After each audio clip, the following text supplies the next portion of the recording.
3, 2, 1.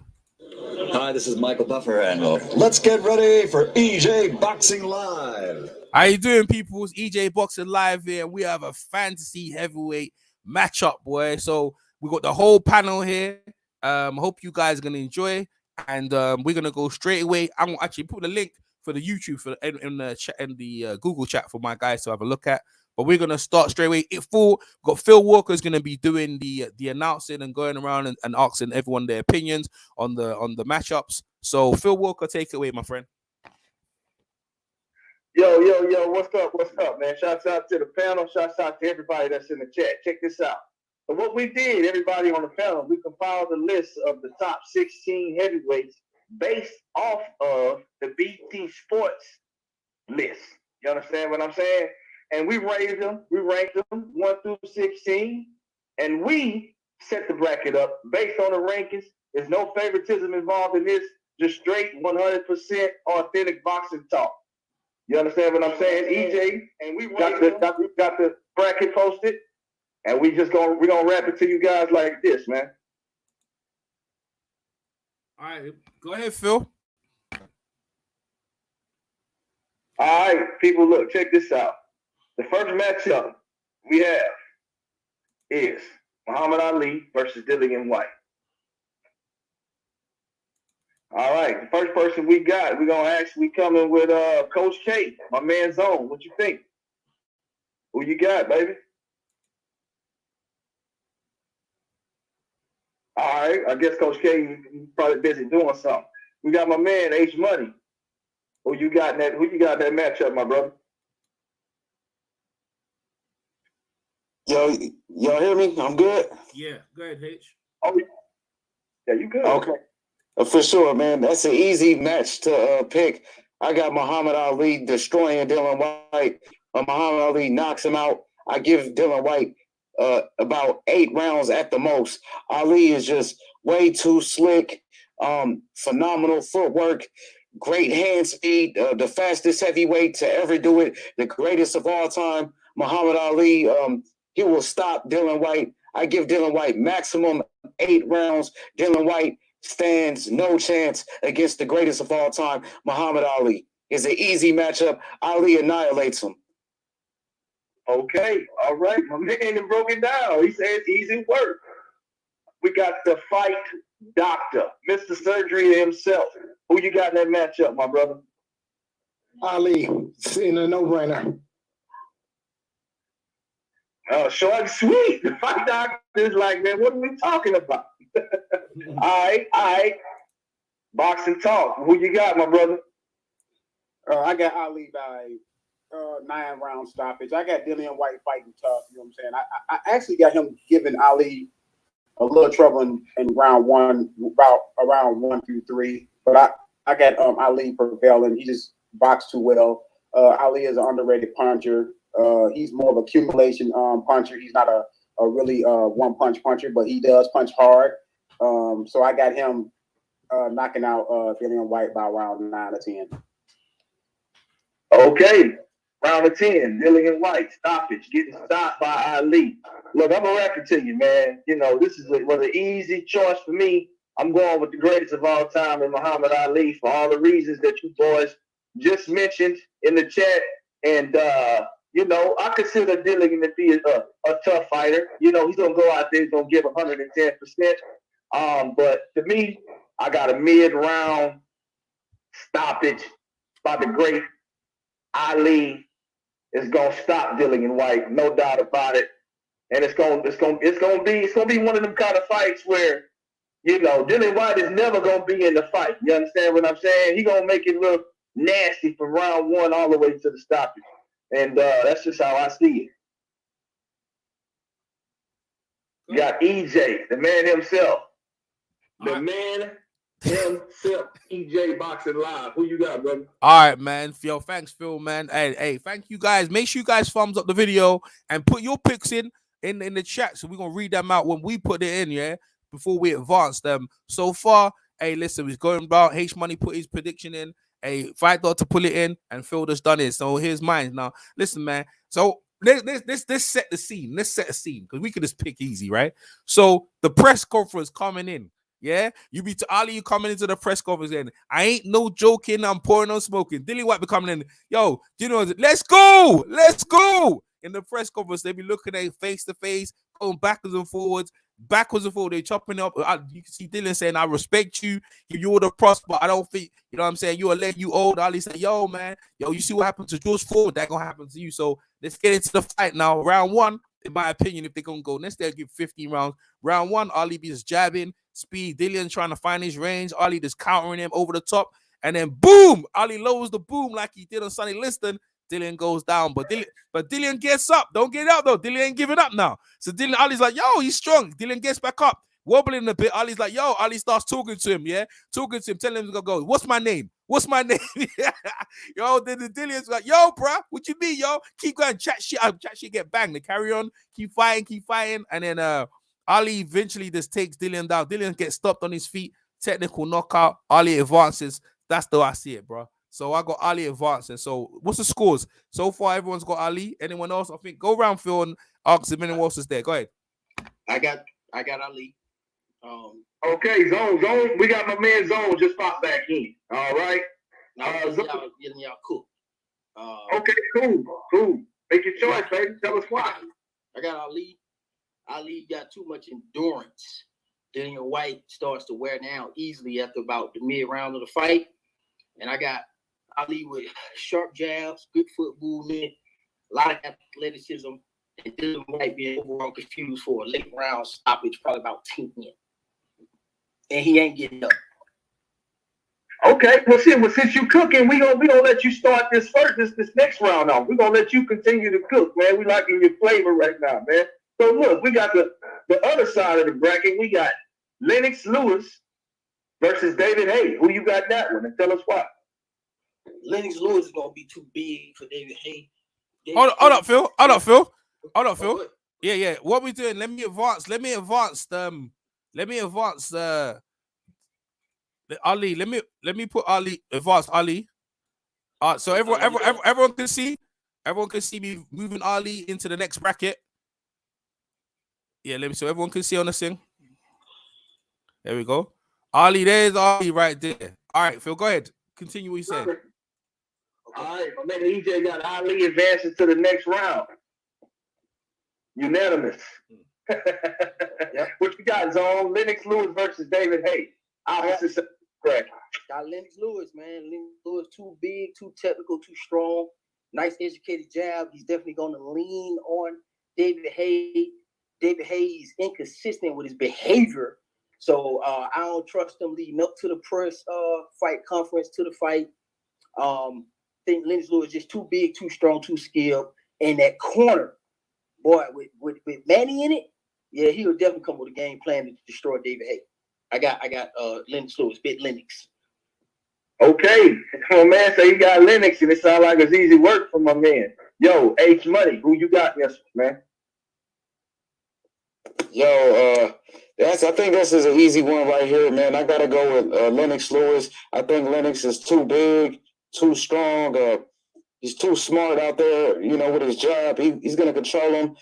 We seen David Haye go against Klitschko, and David Haye, he pretty much got beat up, man. David Haye looked like he was fighting to survive. I think he'll just do the same thing. I think David Haye will go in there, just try to survive. I do like David Haye as a fighter, though. He's very explosive. He's fast, but he's not a natural heavyweight, and he's going against a big heavyweight. And Lennox, I think Lennox should be able to stop him. I think Lennox will stop him with the right hand. That's a mismatch in my estimation. I got Lennox. Okay, Lennox, easy work. H Money says easy work, man. The fight doctor, who you got now, my brother? I like Lennox by stoppage. Fight doctor ain't playing short and sweet, man. He like, come on, man. I'm ready to get to the meat and potatoes of this, man. You know what I'm saying? Hey, look, Mr. Boxing Talk. Who you got, brother? I'm going on the best versions of Lennox Lewis. I know it's two parts of Lennox Lewis. It's the vulnerable Lennox Lewis without Manny Stewart, and it's the Lennox Lewis that understands more about space and using his jab and things of that nature. So I'm gonna go with Lennox Lewis by decision. I don't think he knocks out David Haye. I think David Haye foot speed and David Hayes probably staying away from Lennox Lewis after he started feeling that jab. I think he just goes into survival mode, and I think it goes to decision, but unanimous decision. I got like 9 rounds to 3. Cool, it's on me. Look, check this out, man. I'm going. Look, we got this UK matchup early in the tournament, but guess what? I got to go with Lennox Lewis. For a lot of the reasons that you guys just mentioned on the panel. I mean, at the end of the day, I'm basing this list off of everybody at their best in their prime when they was on top of their game.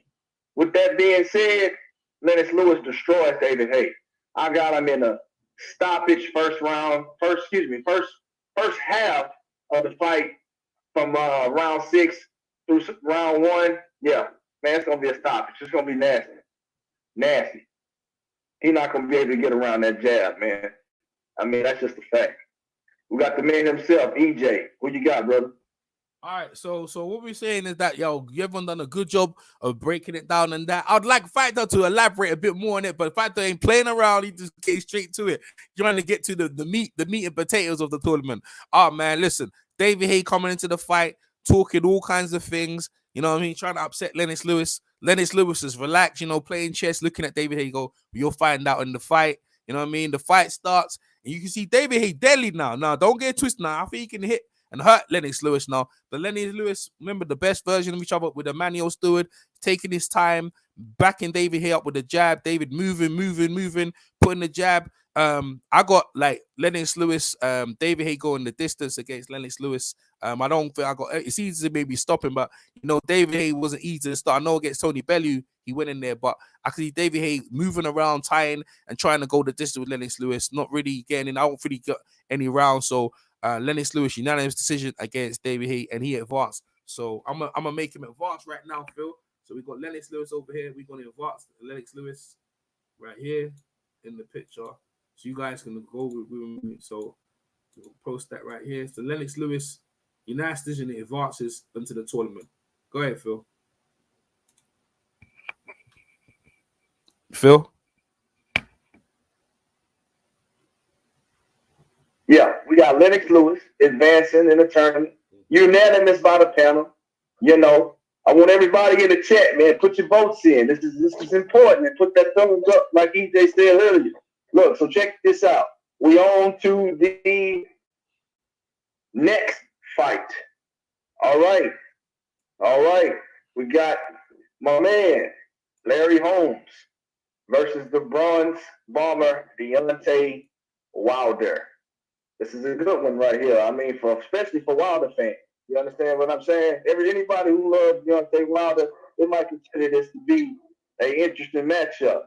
But we're going to start with my man Zone 6, Coach K himself. Who you got now with my brother? Ooh, now this is actually a good one. I like the body types on both of these guys. I like the lean look. Deontay Wilder's lean. Larry Holmes in his prime was a leaner fighter. Didn't get a lot of respect, kind of like Wilder. Wilder got the big right hand. That's what people say. He only got a big right hand. It's a high powered weapon. But I like Larry Holmes' piston like jab too. And when you disrupt Deontay Wilder from what I've seen so far, I think that Larry Holmes has space to beat him with the jab. The jab is like the greatest punch and the most important punch in boxing. It's offensive and defensive weapon.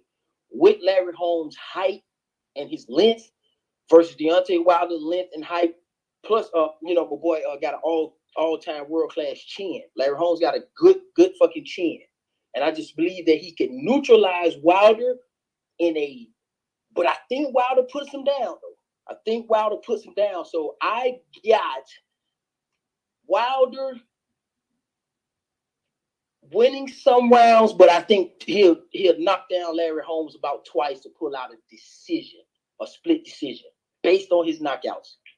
I think not necessarily knock him out, but I think he'll put Larry Holmes on the canvas in certain rounds to make up for the rounds that he's losing against Larry Holmes.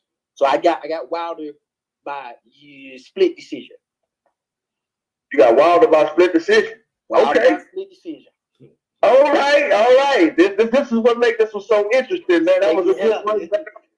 You elaborated on each fighter. That's what we do. We want guys to elaborate on each fighter and tell us why you made your pick, especially with fights like this right here.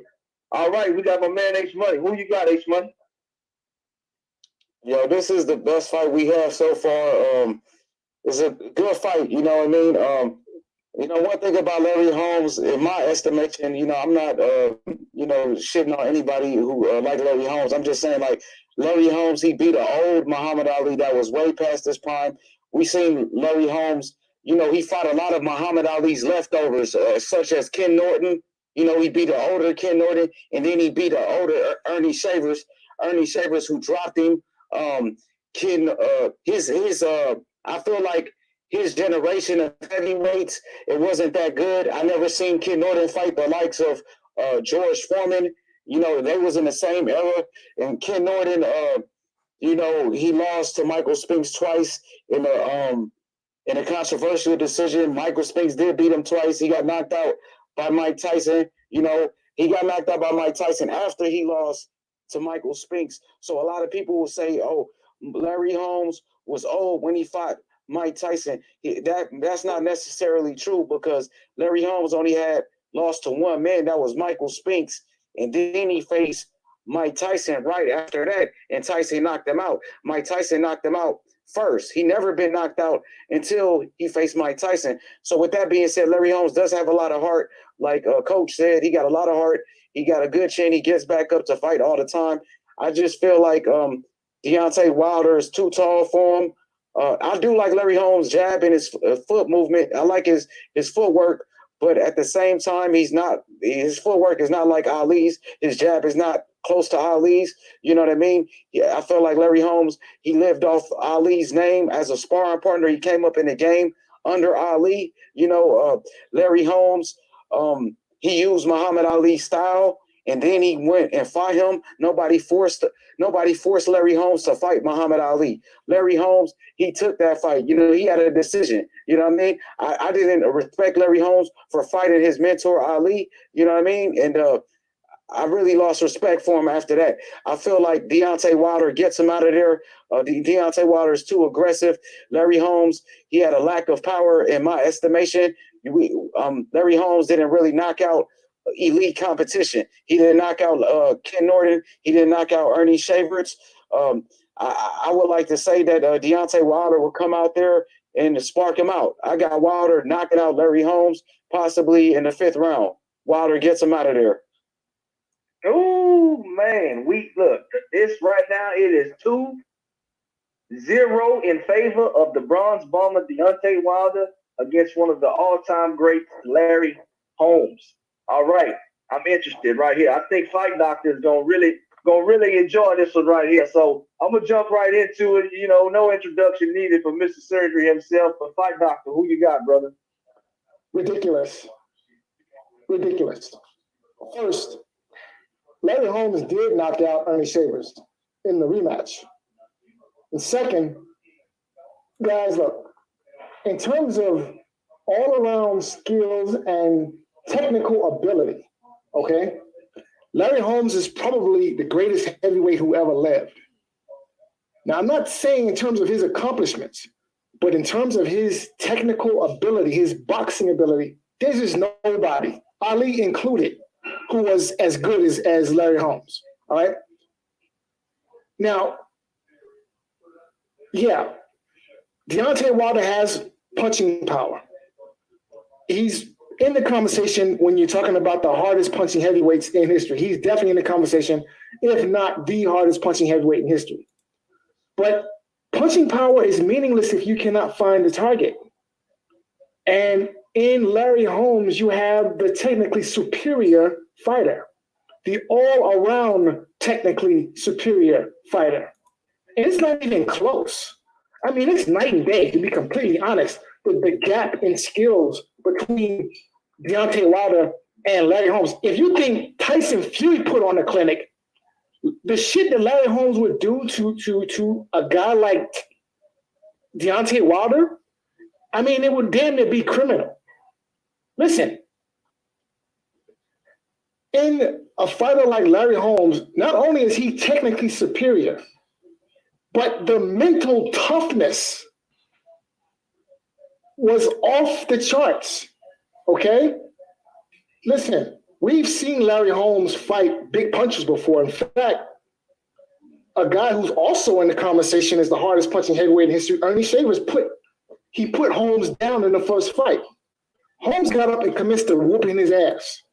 So it's not even a guarantee that if Wilder were able to land his money punch, that would be enough to end the fight, because we've seen Larry Holmes get in trouble before by eating a punch from a big puncher, get up and win. So yeah, Larry Holmes by 9-3, 8-4, and basically what turns into a clinic. And this is actually the easiest fight to pick so far. This is an easy fight to pick. I mean, this is a no-brainer. Larry Holmes all day long. All right, Fight Doctor got Larry Holmes.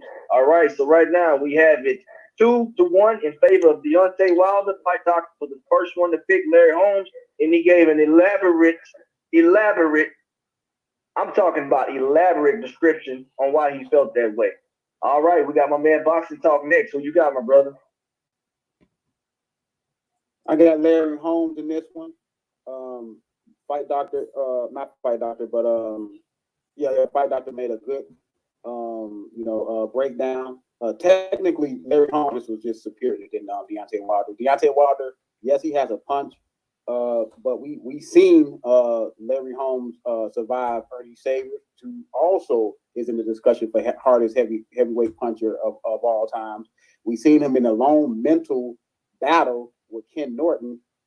Kenny Norton was a little bit older, but he still showed in that fight that he had a lot left. So and I seen Deontay Wilder tested his mental fortitude tested in the fight, and I just didn't like it. I didn't like it versus Tyson Fury in those two fights. The first fight, even though he put Tyson Fury down, you can see that Deontay Wilder was discouraged. In a lot of those rounds, he was discouraged because he could not land his money punch. And what I tell everybody is that Deontay Wilder is a one-handed fighter. So if he cannot get that money punch off, a lot in the fight, if he don't see that he's hurting you, he tends to mentally break down. Now, in saying that, Deontay Wilder is tough, physically tough. He can hang in there. I believe it's going to go to a decision. I have unanimous decision by Larry Holmes. All right, man, that was a good breakdown. Look, I agree with both Fight Doctor and my man Boxing Talk. To me, this is also a very, very easy fight to pick, but I know a lot of people believe in Deontay Wilder. But look, let me tell you something. I also believe that Deontay Wilder, whenever he fights somebody that's superior in skill, and when we talk about skill, okay, Larry Holmes is, like my man Fight Doctor said, it's night and day. Okay, this is going to be one of the most embarrassing fights that Deontay Wilder, fantasy fights, of course, that Deontay Wilder would ever be in. Larry Holmes is going to school him. I have Deontay Wilder possibly winning maybe 2 rounds, and that's because I think Larry Holmes is just probably going to be taking the round off. Again, when you talk about Larry Holmes, you're talking about one of the best ever. Okay, easy decision for me. I'm going Larry Holmes by unanimous decision, and essentially, man, embarrassing Deontay Wilder. Horribly. And that just is what it is for me. Now we're going over to the man himself, Mr. EJ Boxing Live. Who you got, my brother? Right now, we got the score. All right, we got 2 fights. We got 2 picks for Deontay Wilder, and we have 3 for the legend, Mr. Larry Holmes. Wow. Who you got, EJ? Wow, boy. So this come down boy. Come down to me, boy, on this one. Well, listen, man. Everyone done great picks. Ain't no one wrong in their opinion. Everyone's right in their opinion, writing it exact, and they're doing a great job of breaking it down. You know what I'm trying to say, of how they see the fight. Now, all right, obviously, Deontay Wilder, you know what I'm saying, the bronze bomber, 5-year reigning. Larry Holmes, the second longest reigning heavyweight champion when he was undisputed. against all comers back then, and he learned a lot when he was with Ali. Coming into this fight, listen, man, the jab is gonna be the key thing about this fight, bro. The jab, and I like Wilder, bro, but bro, Larry's thing will be banging, bro. He's jabbing, banging. I think Wilder in his fight, he's gonna be looking to time him over the jab, right? But Larry's slick with it now, and he got some good body shots, man. I think Larry he's just too well schooled, too knowledgeable. When he's been sparring, all the stuff he learned from Ali and all the other guys he's been around, he's too knowledgeable, man. It is too much, man, for Wilder, man. Wilder gonna learn a lot, but he gonna lose to Larry, gonna lose royally as is. You know, like when Apollo Creed, Apollo Creed against what's his name again, against Wladimir. You're gonna lose royally. That's how it's gonna go. He gonna lose royally. Gonna learn a lesson. He gonna learn a lesson against Larry Holmes. You know what I mean? Pick up a couple of things and maybe come back. But in this one here, man, I'm going with the Eastern Assassin, Larry Holmes. You're by United decision. So what we're gonna do right here, we're gonna move the Eastern Assassin. You know what I'm saying? We're gonna move him out here so everyone can see what I'm doing right here. We're gonna move him along, put it right here into the next bracket, and we continue. Go ahead, my man Walker. Go ahead, my man Phil. Go ahead. All right, man. We got Larry Holmes advancing over Deontay Wilder, the Bronze Bomber. It was definitely, the panel had it close, but my man EJ went on ahead and wrapped that up and picking Larry Holmes, man. And I agree with a lot of stuff he said. The jab. It's all about the jab. All right, next we have Riddick Bowe versus Tyson, the Gypsy King Fury. All right, Zone. Cook on that. Who you got, brother? I got Riddick Bowe. I heard earlier some people say, Larry Holmes probably one of the most skilled heavyweights of all time. No, I think that's really Bowe. Now, I understand that Bowe did some questionable things in his career. I'm not looking at that. I'm looking at the actual tournament fight. So when we talking about the tournament fight, the fight itself, I'm just judging on the fight itself, not what they did outside of the ring and all that kind of stuff. So Bowe is a big, strong heavyweight that can fight on the outside and especially on the inside. Tyson and Fury try to come in with all that hugging, smothering, cute type of stuff. Bowe ain't gonna do nothing but shut that shit down in the paint, man. Bowe had vicious uppercuts. He had a good defense. He was strong, powerful, fast, had some good footwork, and a good chin. So I got Riddick Bowe over Tyson Fury by stoppage within about 6 rounds because Bowe definitely can put him on the canvas and keep him there because Wilder has put him on the canvas. He has gotten up. He's also gotten up against Cunningham, but that is the way Bowe put you down and the way he has the ability to finish. It's a little bit too much for Tyson Fury. So I got Bowe. Okay, my man's on 6, Coach K. He's got Riddick Bowe defeating Tyson Fury. All right, H Money, who you got, brother? Yo, I got Riddick Bowe in this one. Riddick Bowe would destroy Tyson Fury. Riddick Bowe, one of the most skilled heavyweights that we ever seen. Even Eddie Futch, legendary trainer, the same trainer as Ken Norton, the same trainer as Larry Holmes, the same trainer as Joe Frazier. Eddie Futch said Riddick Bowe had potential to being the greatest heavyweight he ever had. Riddick Bowe, former undisputed heavyweight champion, the first man to knock out Evander Holyfield, big wins over Bert Cooper, Pinklin Thomas, Bruce Seldon, a former heavyweight champion, and Bruce Seldon. He knocked out Tony Tubbs, you know what I'm saying? Beat Evander Holyfield twice. Riddick Bowe is a world-class fighter, man. Tremendous hand speed. I'm talking about inside fighting, combinations, punches and bunches, a great jab, great footwork. Riddick Bowe is too much for Tyson Fury. Tyson Fury is he's not on the level of Riddick Bowe. Riddick Bowe has too much power for him. Riddick Bowe is too much of a dog for Tyson Fury, man. Tyson Fury is not on his level, not even close. Tyson Fury doesn't have the power to compete with Riddick Bowe, man. Riddick Bowe was a killer out of Brooklyn, bro. I'm going with Riddick Bowe, Big Daddy Bowe. You know what I'm talking about? All right, H Money going with with Riddick Bowe, man, straight out of Brooklyn, man. Look, check this out. Fight Doctor, who you got, my brother? So I like Bowe by decision. I think this is a very interesting fight. This is a good fight. I would have loved to seen the press conference and lead up to this fight. I think there's been a monumental amount of shit talking between these two. Maybe even a fight at the press conference. But Tyson Fury, very good heavyweight, but in Riddick Bowe is just a class in front of. He's a class ahead of Tyson Fury. So I like Bowe by decision. Bowe by decision, the Fight Doctor.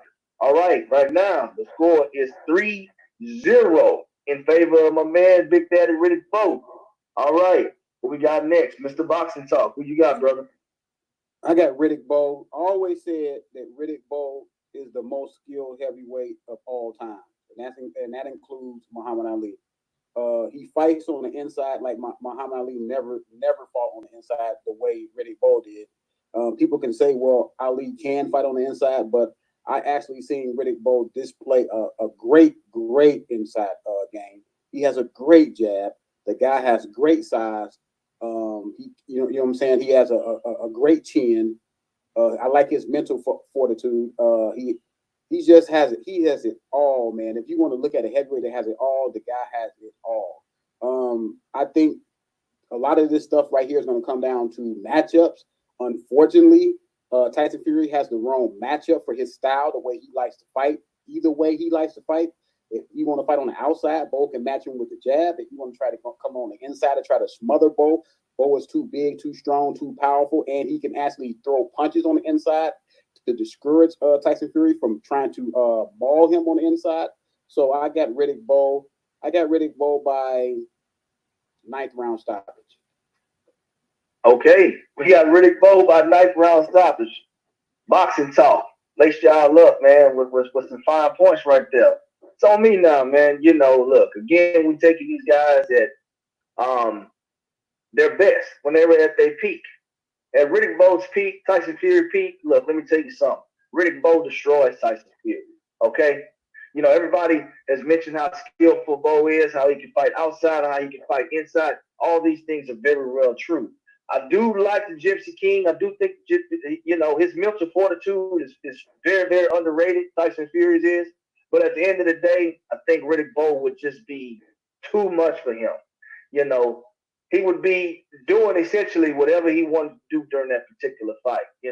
Like my man Boxing Talk just said, if you want to jab with him, you can jab with him. If Tyson Fury want to jab, Riddick Bowe can fight him inside. It to me, Tyson Fury, skill for skill, both these guys at their peak.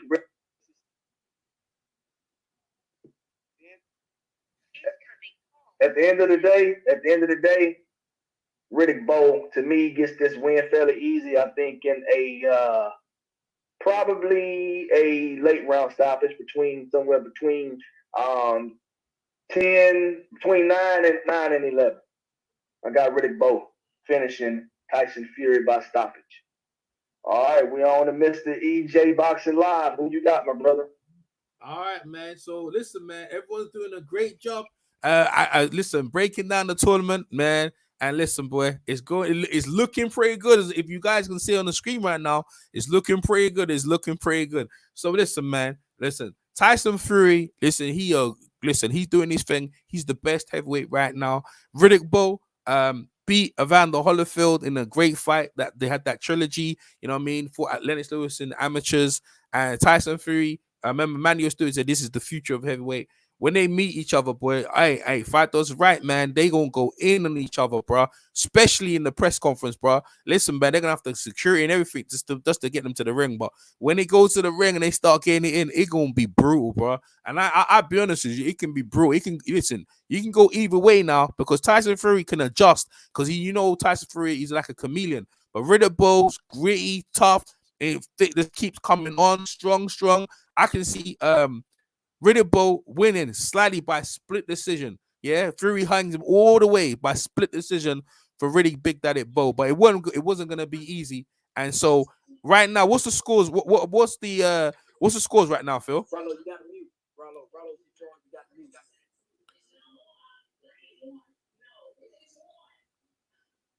Yo, Rilo, you need to mute. Someone needs to mute themselves, right? Yeah. Hang on. I'm trying to figure it out. Oh, here we go. What's up, Rallo?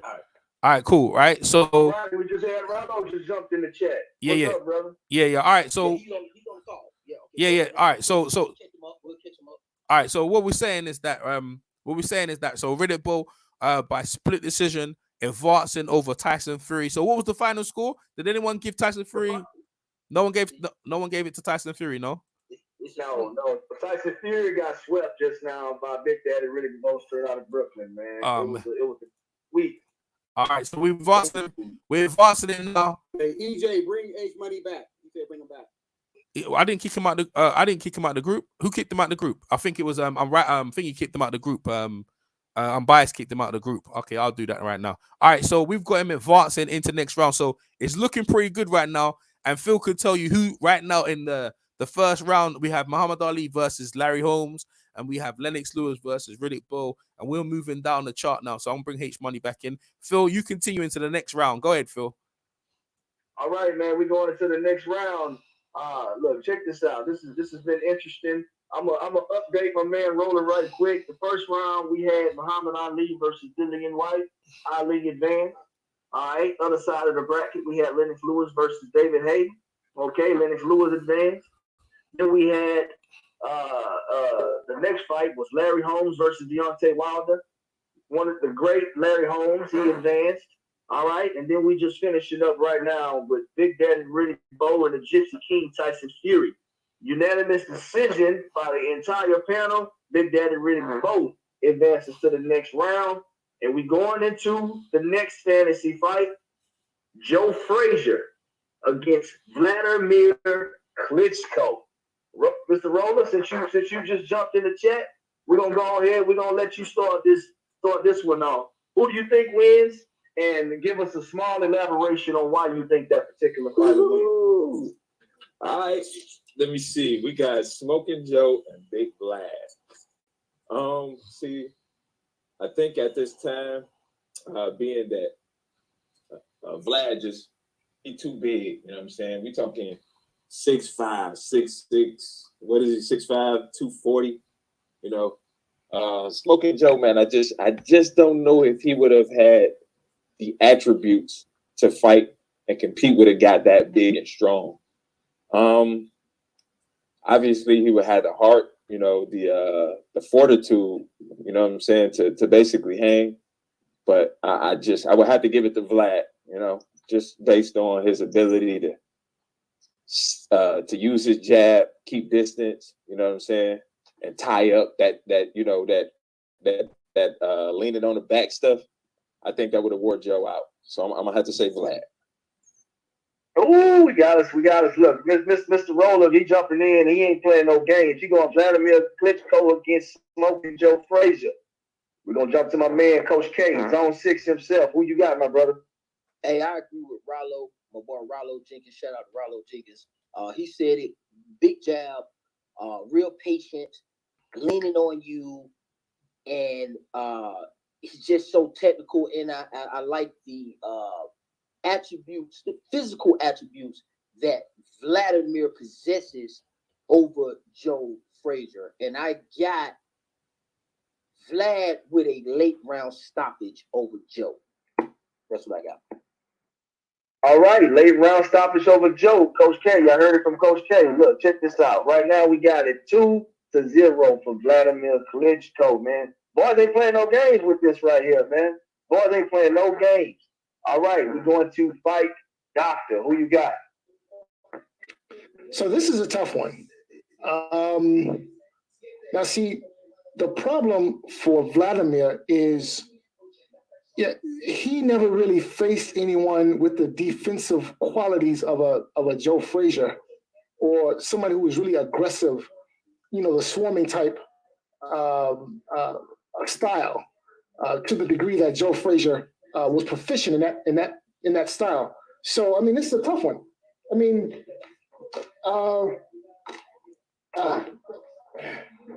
so there's two possible outcomes that I can see. I can see Frazier by knockout, or I can see Vlad by decision. And I mean, the question is, could Vlad lay a hand on Joe Frazier with, the fantastic head movement? I mean, Joe at his best was very hard to hit. And the knock on Vlad is if he can't find you with that jab, he's going to be very reluctant to throw that right hand. I can see a scenario where Joe Frazier could potentially take away the jab, get on the inside where Vlad has no game on the inside, okay? Vladimir has no inside game. Joe Frazier, take away the jab, bobbing and weaving, work his way inside, and work the body of Wladimir. And if this 15-round fight, I can see where, Frazier could potentially stop Wladimir. This is a tough one. I'm picking Joe. I like Frazier by stoppage. I just don't have a lot of confidence in Wladimir, who, has shown a propensity to fold when the going gets tough. And, in a guy like Joe Frazier, he's coming at you the whole fight. And if you're a gun shy like a Wladimir Klitschko, that just doesn't serve you well against the relentlessness of a Joe Frazier. In order for Vlad to win this fight, he's going to have to be willing to let his hands go in order to discourage Joe. That's the only way you're going to get, slow him down. You're going to have to be willing to let your hands go. And if you're letting your hands go, you're going to be opening yourself up to counters. So, yeah, I like Frazier. Oh, hey, look, Fight Doctor shaking things up, man. He going Smoking Joe, man, for all of the reasons y'all just heard. Okay, Fight Doctor shaking things up, man. I like your breakdown, man. That was good boxing talk right there. Since I mentioned in boxing talk, who you got, my brother? Who you got?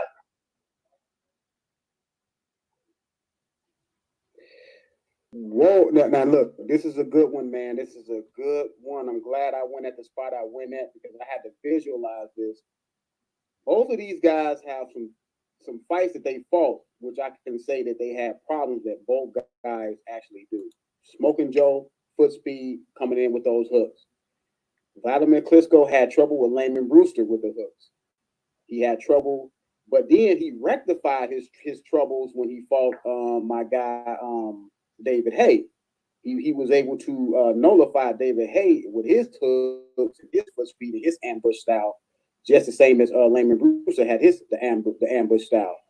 I'm looking at Joe Frazier had trouble in that second Ali fight when Ali was leaning on him and hanging on him, putting his hands behind his head, and Joe Frazier had no answer for it. You know what I'm saying? So, and that's what Klitschko likes to do, right? So I got Klitschko. The reason why I have Klitschko is because Klitschko understood, eventually got the spacing down, use his jab, he would hook off the jab too. I see Smoking Joe Frazier taking a lot of punishment from the outside, man. I just visualize him taking a lot of punishment. Smoking Joe Frazier is tough.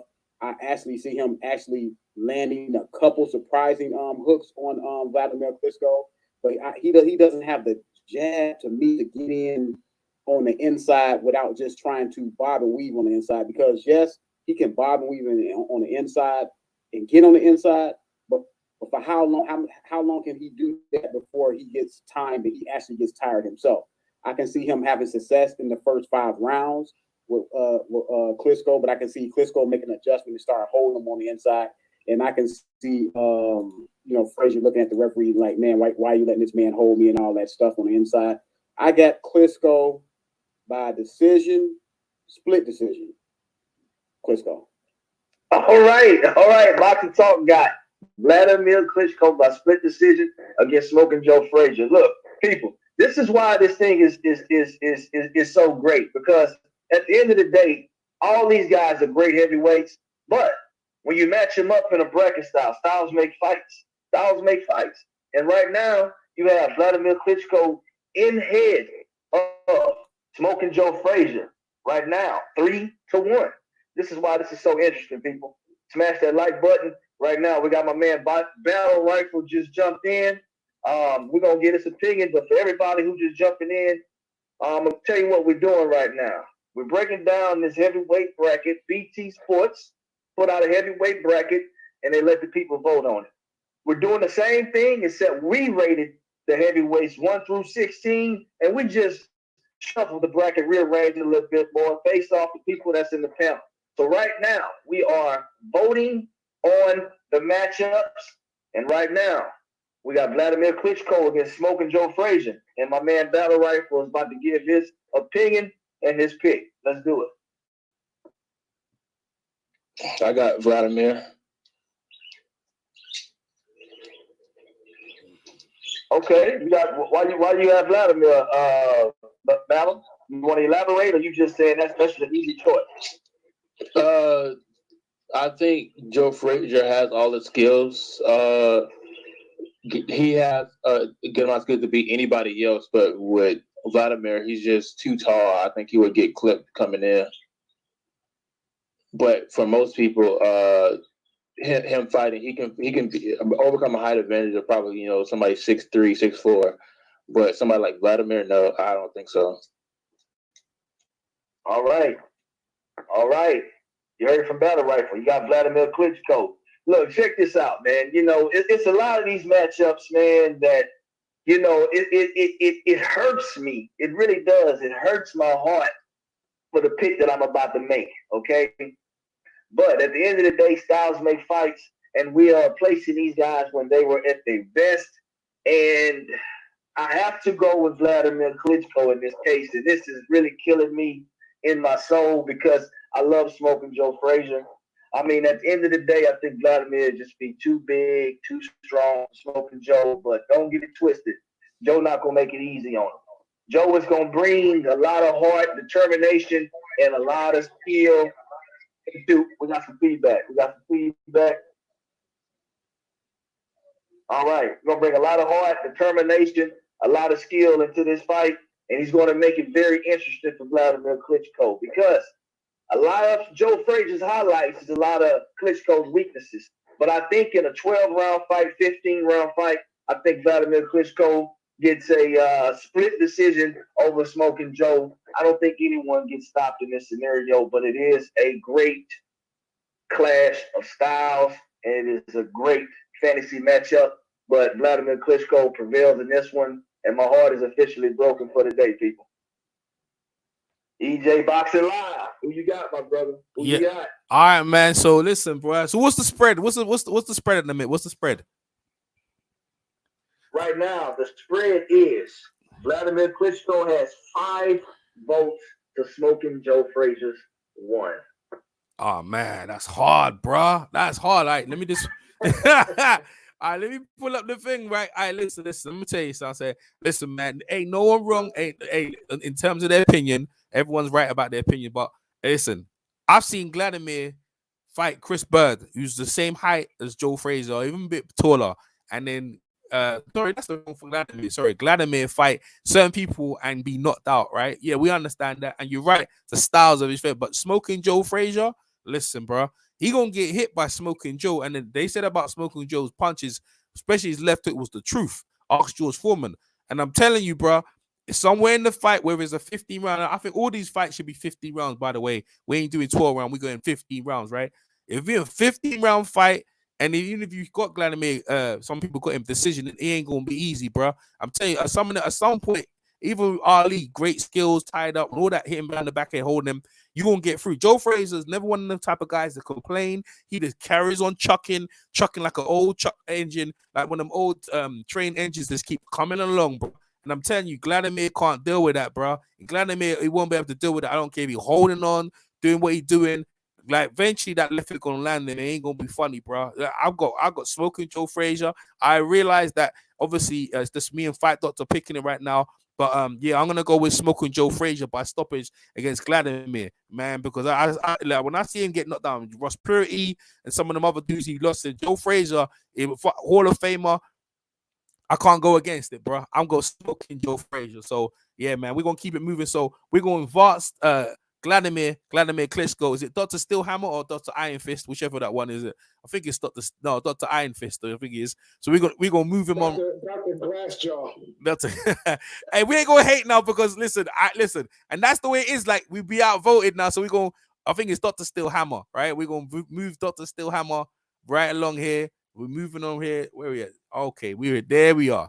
So we moved him right along there. So that's where he's at right now. So go ahead, Phil. Carry on. Right, man. Look, that was interesting, man, because look, EJ, I don't think you was wrong. Look, Fight Dr. EJ, you guys broke it down, and you both had Joe Frazier winning by stoppage. I want to say. I mean, at the end of the day, nobody opinions is wrong, but man, EJ keeps elaborating that. That was a great fantasy matchup. Styles make fights, but Wladimir Klitschko prevailed in that. We're gonna move to the other side of the bracket. We got Iron Mike Tyson against Vitali Klitschko, who is, guess what? His name is Mr. Iron Fist. So we got the battle of Iron Mike versus Iron Fist. Vitali Klitschko. All right, look, who we gonna start off with? Let's go ahead. Let's start off with Battle Rifle. Who you got in that fight? Battle Rifle's not here no more. Go ahead. Oh, okay, well, we're gonna move to my man, Coach K. Who you got, my brother? Give me the names one more time. You said Vitali versus Mike Tyson? Yes, sir. I got Mike Tyson. I got Mike Tyson getting in the inside and destroying him. It's similar to the Joe Frazier versus Wladimir. It's kind of like a twin fight, except on a higher level. Now, the things that people claimed, that Frazier could do against Wladimir, I actually think Tyson can do against Vitali. But this is just a higher level because, in my opinion, Mike Tyson is a better souped-up Hemi version of Joe Frazier. Obviously, they got some small differences. I'm not calling them twins. And the same thing with the brothers.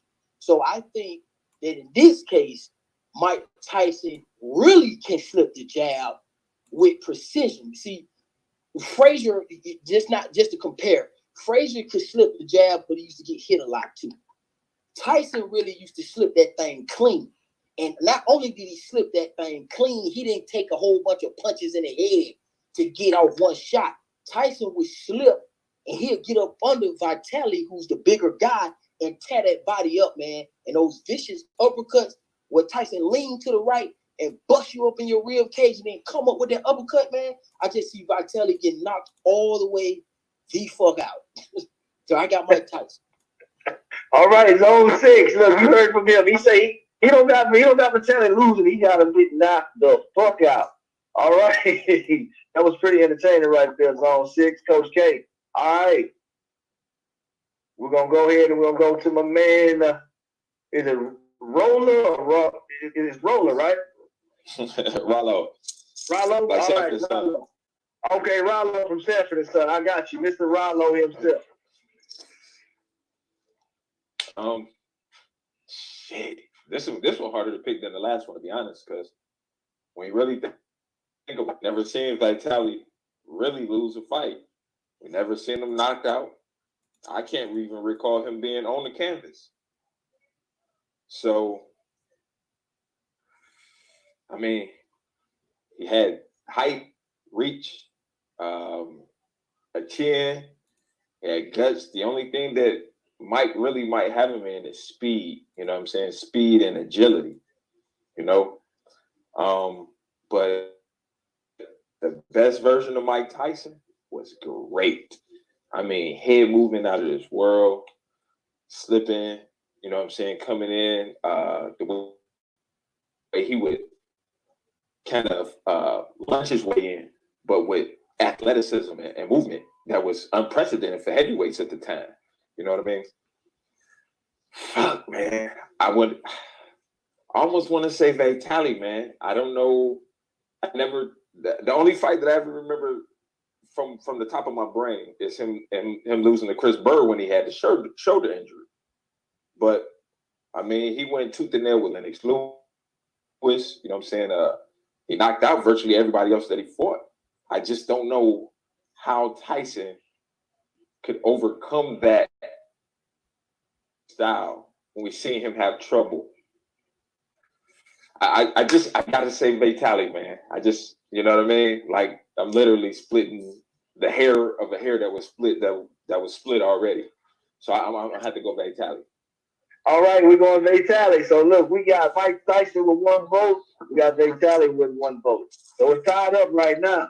We're gonna go ahead. We're gonna move down the panel. We're gonna go to Mr. Fight Doctor himself. Who do you have? Mike Tyson or Vitali Klitschko? This is actually an easy fight to pick.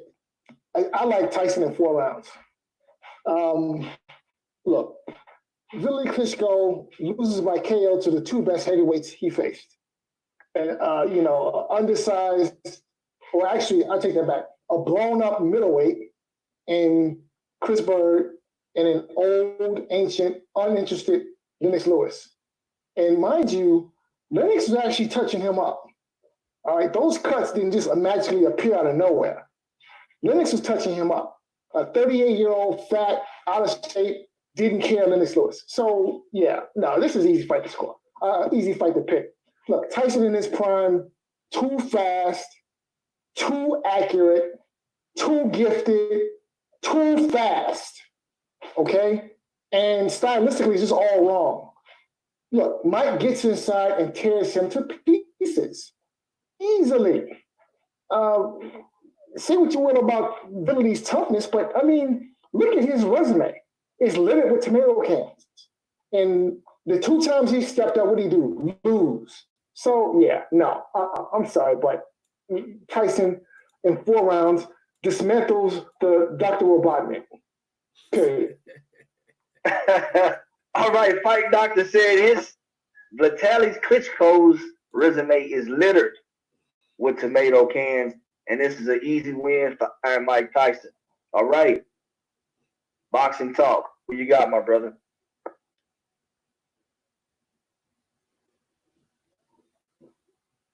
All right, my man, boxing talk look like he might. This is an interesting matchup. I like the matchup. Tyson, not just like the last fight when I'm in.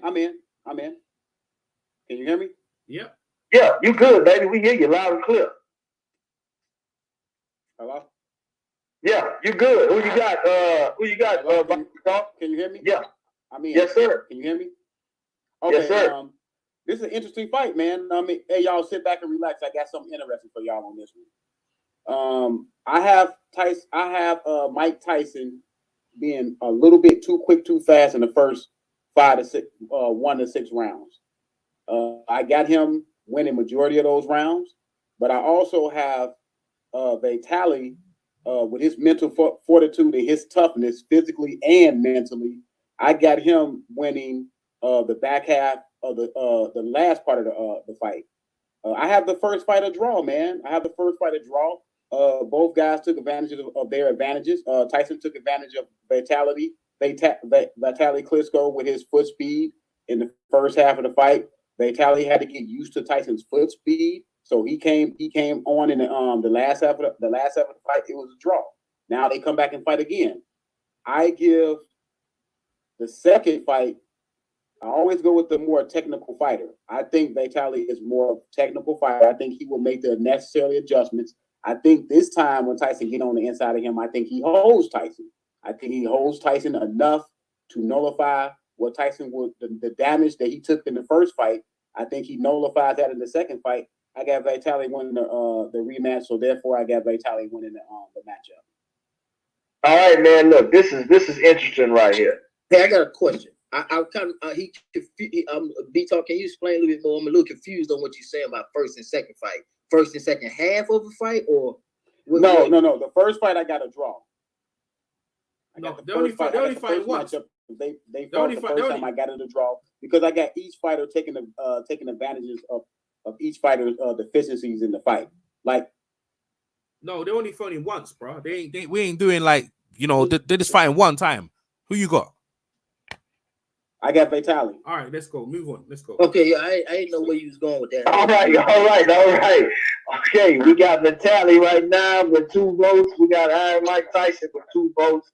I could tell my man was torn in between that one, man. He really had to put some thought into it. But now it's on me. Look, let me tell you something. We are judging these guys at their best. I'm going to keep on emphasizing this right here. Mike Tyson at his best against Vitali Klitschko. I think Mike Tyson prevails over Vitali Klitschko because as my fight doctor mentioned, I'm not going to say my man's resume is littered with tomato cans, right? I never disrespect my man like that, but I will say this right here. I think the bar is a lot lower when it comes to these guys' resumes and whatnot. But since we're taking these guys at their very best, you got to go with Iron Mike, man. Too strong, too fast, too elusive. He's going to be able to fight on the inside. I think Vitali's going to have a lot of success against him as far as the jab is concerned. But I think Mike Tyson, with how relentless he is, I think he prevails over Vitali Klitschko. But I don't think Vitali makes it easy. You know, I think he does make it hard because both these guys have a lot of heart. I mean, at the end of the day, I'm going with Iron Mike Tyson.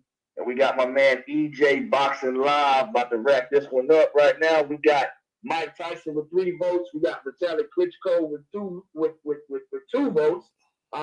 You can either make this one a tie or you can go ahead and wrap it up. All right, man. Yo, listen, man. Everyone's doing a great job of breaking down the fights, man. Hope you guys are really enjoying this, man. Big up to the panel. You know what I mean? Big up to everyone in the chat, boy. We're going in on this one, boy, and it's looking pretty good, boy.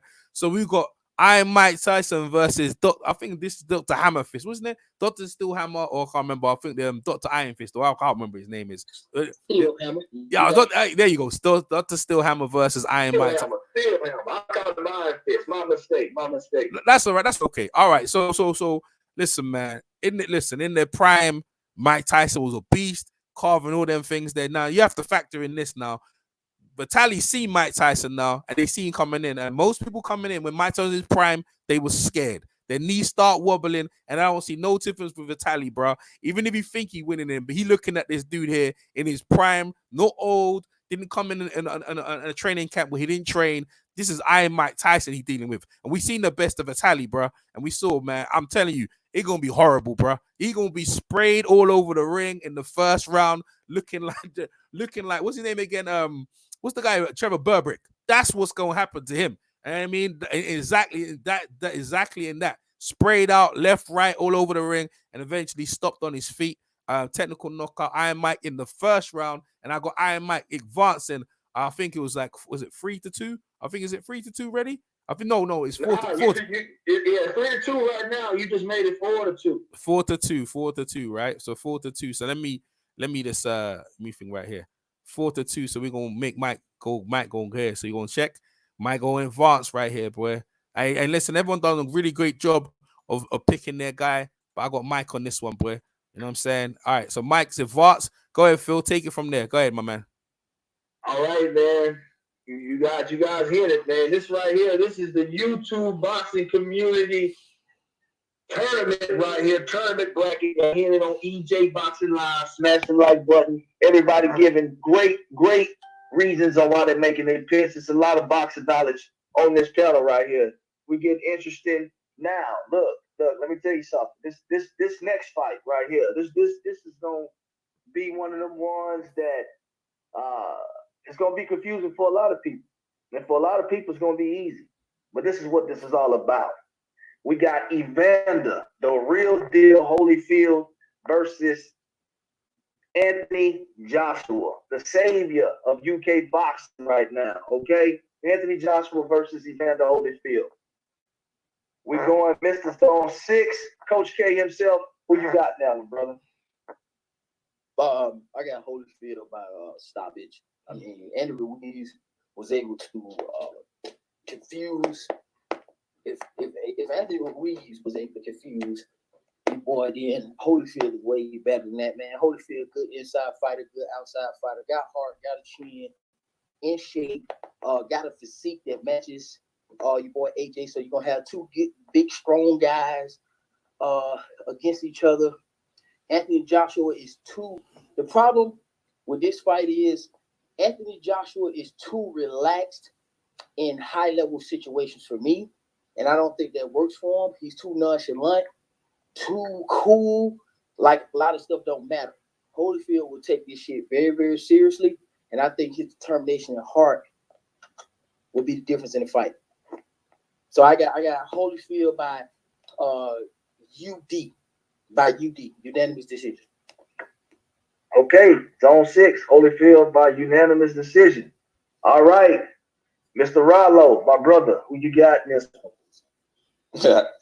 Holyfield easy. Look, man, I like AJ, but as far as what I've seen from him lately, it seemed like ever since the Klitschko fight, to me, he's gone downhill. You know, I actually liked AJ and what he did better in the Ruiz 1 fight than I liked what he did in the Ruiz 2 fight. I didn't like nothing about that fight, nothing what he was doing. He had this short, chubby guy who seemed to be out of shape, and he fought more timid in that fight than he did in the original fight. I got Holyfield easy in this fight. I never seen him crack under pressure. I seen him do everything that a fighter could possibly do. I got Holyfield easy. All right, Holyfield easy. I got it knocking him out late rounds. Okay. We got the first person on the panel said they got Evander Holyfield by KO over Anthony Joshua. We're gonna go to my man Boxing Talk. Who you got, my brother? You skipped over fight doctor. Oh, excuse me. I'm sorry, fight doctor. Go and wrap it up. We'll fall back on fight doctor, man. So Evander dresses him up before he takes him out. So I like Evander in this fight. Gives him a lesson and then knocks him out mid to late rounds. Probably like around about 5-6. Yeah, Evander by knockout. Man, Evander Holyfield cleaning up Anthony Joshua right now. Man, this ain't looking good for AJ right now, man. What a love is for AJ. We be looking for it. Might be somewhere in the chat. Right now, the panel ain't showing Anthony Joshua no love against Evander Holyfield. Boxing Talk. What you got, my brother?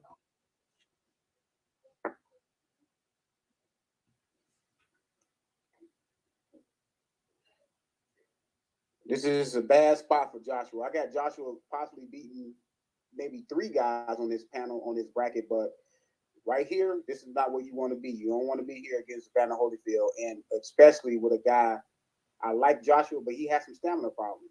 And the ultimate fighter to test your stamina is Evander Holyfield. So I got Evander Holyfield winning a unanimous decision. I don't see AJ getting stopped. I see AJ abilities in the ring as far as being able to, box a little bit. And actually, Joshua is dangerous for Holyfield because Joshua can punch with both hands. But I got Holyfield, outboxing him and winning a unanimous decision.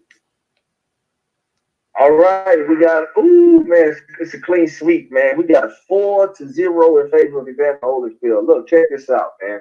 I'm going with the real deal in this, and I'm going to tell you why. I don't think Anthony Joshua can hurt Evander Holyfield, okay? That's the first thing. I think he's not going to, look, Holyfield is not going to fear Anthony Joshua's power, okay? I mean, and that's just the truth of the matter. Holyfield has one of the strongest, most fierce chins in boxing history as far as heavyweights are concerned. I mean, at the end of the day, he's going to overwhelm Anthony Joshua, okay? And he's going to make it a clinic. He's going to embarrass AJ, and I have Evander Holyfield stopping him anywhere between 6 and 8. Easy work for Evander Holyfield against AJ. Now, EJ, who do you have, my brother? Yeah, man. Listen, bro. And the thing is, it fools with me. I'm the UK. I'm the lone wolf out here. Lone UK guy. Is EJ gonna pick Anthony Joshua? Is he gonna pick his countryman because he's getting cleaned out by the Americans? Or we gonna be fair and keep it down the middle? But we gonna, yeah. I'm late to the party as usual. Where are we at right now? Oh, we got Mr. Duck. We got Mr. Duck in the house. Yo, what's up? Yo, hey, I let Phil before I'm here to rep the 70s, right? Yeah. Hey, Mr. Duck. Mr. Duck. So what we're gonna do? We got. I Phil, you're gonna explain to Duck, and then after that, I'm gonna put my 2 cents in. Go ahead, Phil. Explain to Duck. Go ahead, Mister. Go ahead, Phil. Who are we talking about? No. I'm going to break it down to you. All right, look, check this out right here, Mr. Doc.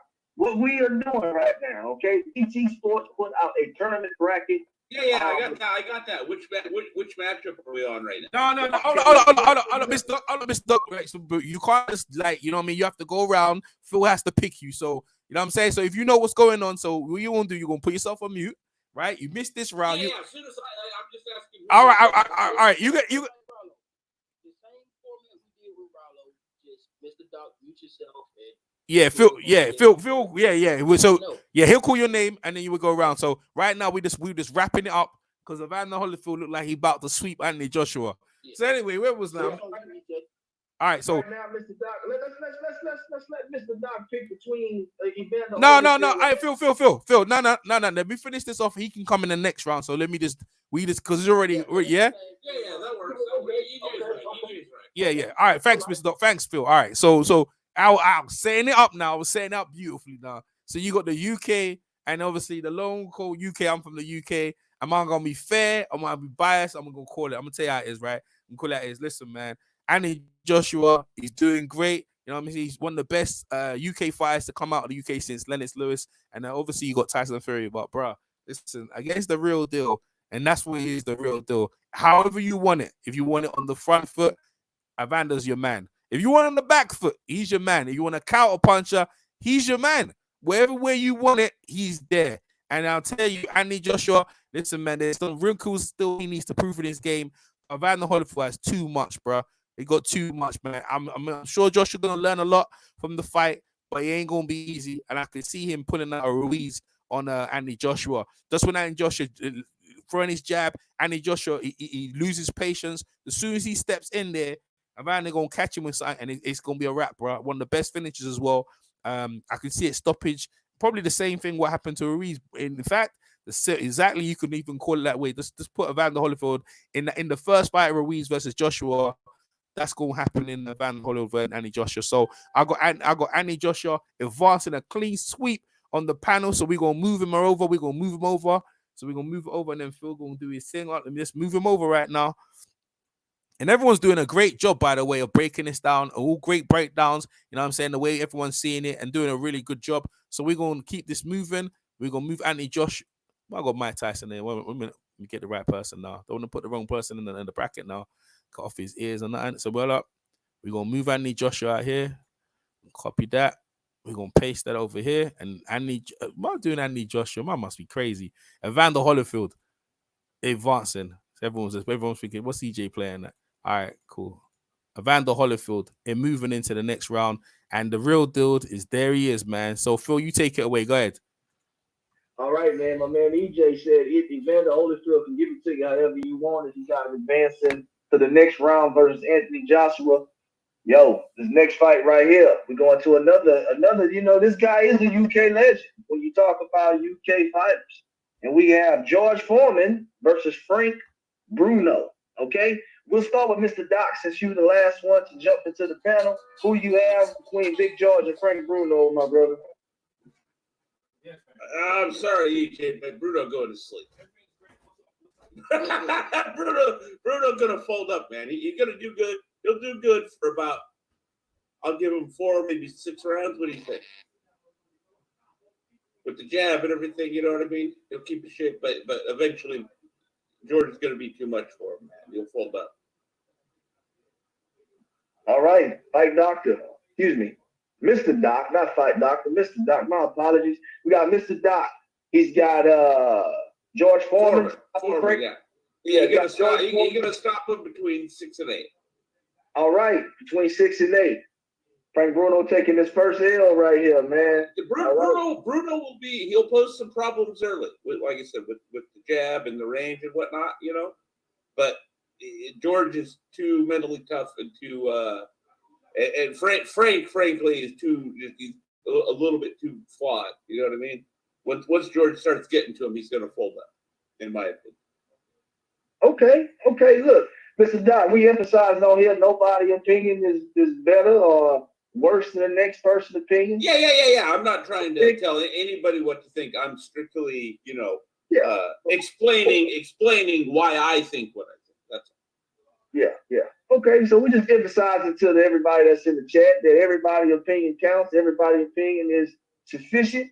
So we're going to move on to my man, Coach K, Mr. Zone 6 himself. Who you got, my brother? Man, I got George Foreman by stoppage easy. At less than 4 rounds. Ooh, man. Short and sweet, man. Short and sweet. Big George, stoppage, less than 4 rounds. All right. Right now we got Big George with two votes to 0 votes in Frank Bruno's favor. So, all right. Next, we got my man Rollo. Who you got, my brother? It's easy, man. We're talking about a dude who was 1 fight away from being the greatest of all time. 1 fight away. That's easy. That's easy, man. Big George, probably 4 or 5 rounds, man. Ooh, everybody keeping it short and sweet, man. Everybody keeping it short and sweet in favor. We got another vote. All right. Fight Doctor. Who you got, my brother? So I actually see this fight as being, I don't want to say competitive. Actually, you know what? Yeah, I think it's competitive early, where there's going to be a lot of back and forth in this fight. But at the end of the day, that jab, Fight Doctor. Bruno's jab is going to be a little bit difficult early. I agree. Yeah. So listen, Frank Bruno knows how to box. So, and then, guys who have a jab, who can box, give George problems. But at the end of the day, George has certain intangibles that Frank Bruno just doesn't possess, like a chin flipper. And the mental fortitude and toughness to see his way through, adversity. Those are just things that Bruno didn't have. So, I think, it's an exciting fight, but ultimately George wears him down, stops him 5-6 rounds. All right, we got another vote for Big George, man. Right now it's looking like a clean sweep. We're gonna see if Boxing Talk gonna shake it up a little bit. Who you got, Boxing Talk?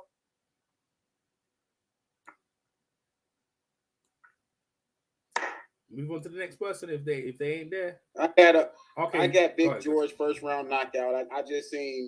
I seen too many times Frank Bruno get kind of overwhelmed by power.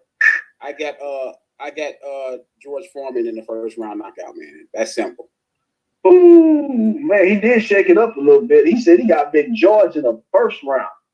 First round, early fight, easy fight. He said he gonna get disrespectful in the first round.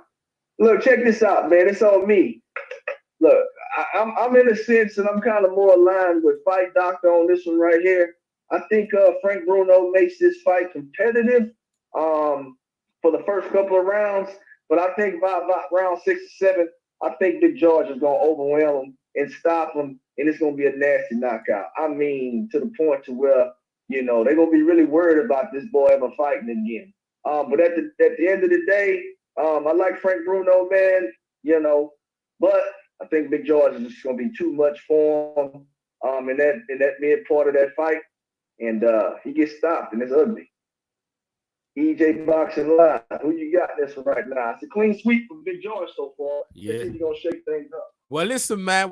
Being the lone UK guy on the panel, and they looking bad against the UK guys, EJ gonna pick Frank Bruno. You know what I mean? The pride of Britain. You know what I'm saying? Or we gonna pick Big George from over there in Texas, man. We gonna be fair and how we see the fight. And I'll be honest with you, man. I worry about Frank Bruno in this fight, bro, because someone needs to mute, by the way, because someone's making a lot of noise in the background. And also, when people talking, no commentary, please. Let everyone do their thing. I appreciate it. Thank you very much. All right. So when we're looking at this fight, man, I really fear for Frank Bruno. Whichever Frank Bruno you want to put in there, you want to put 80s or 90s Frank Bruno, it ain't good for George. It ain't good, bro. George Foreman, even the old George Foreman give Frank Bruno a problem.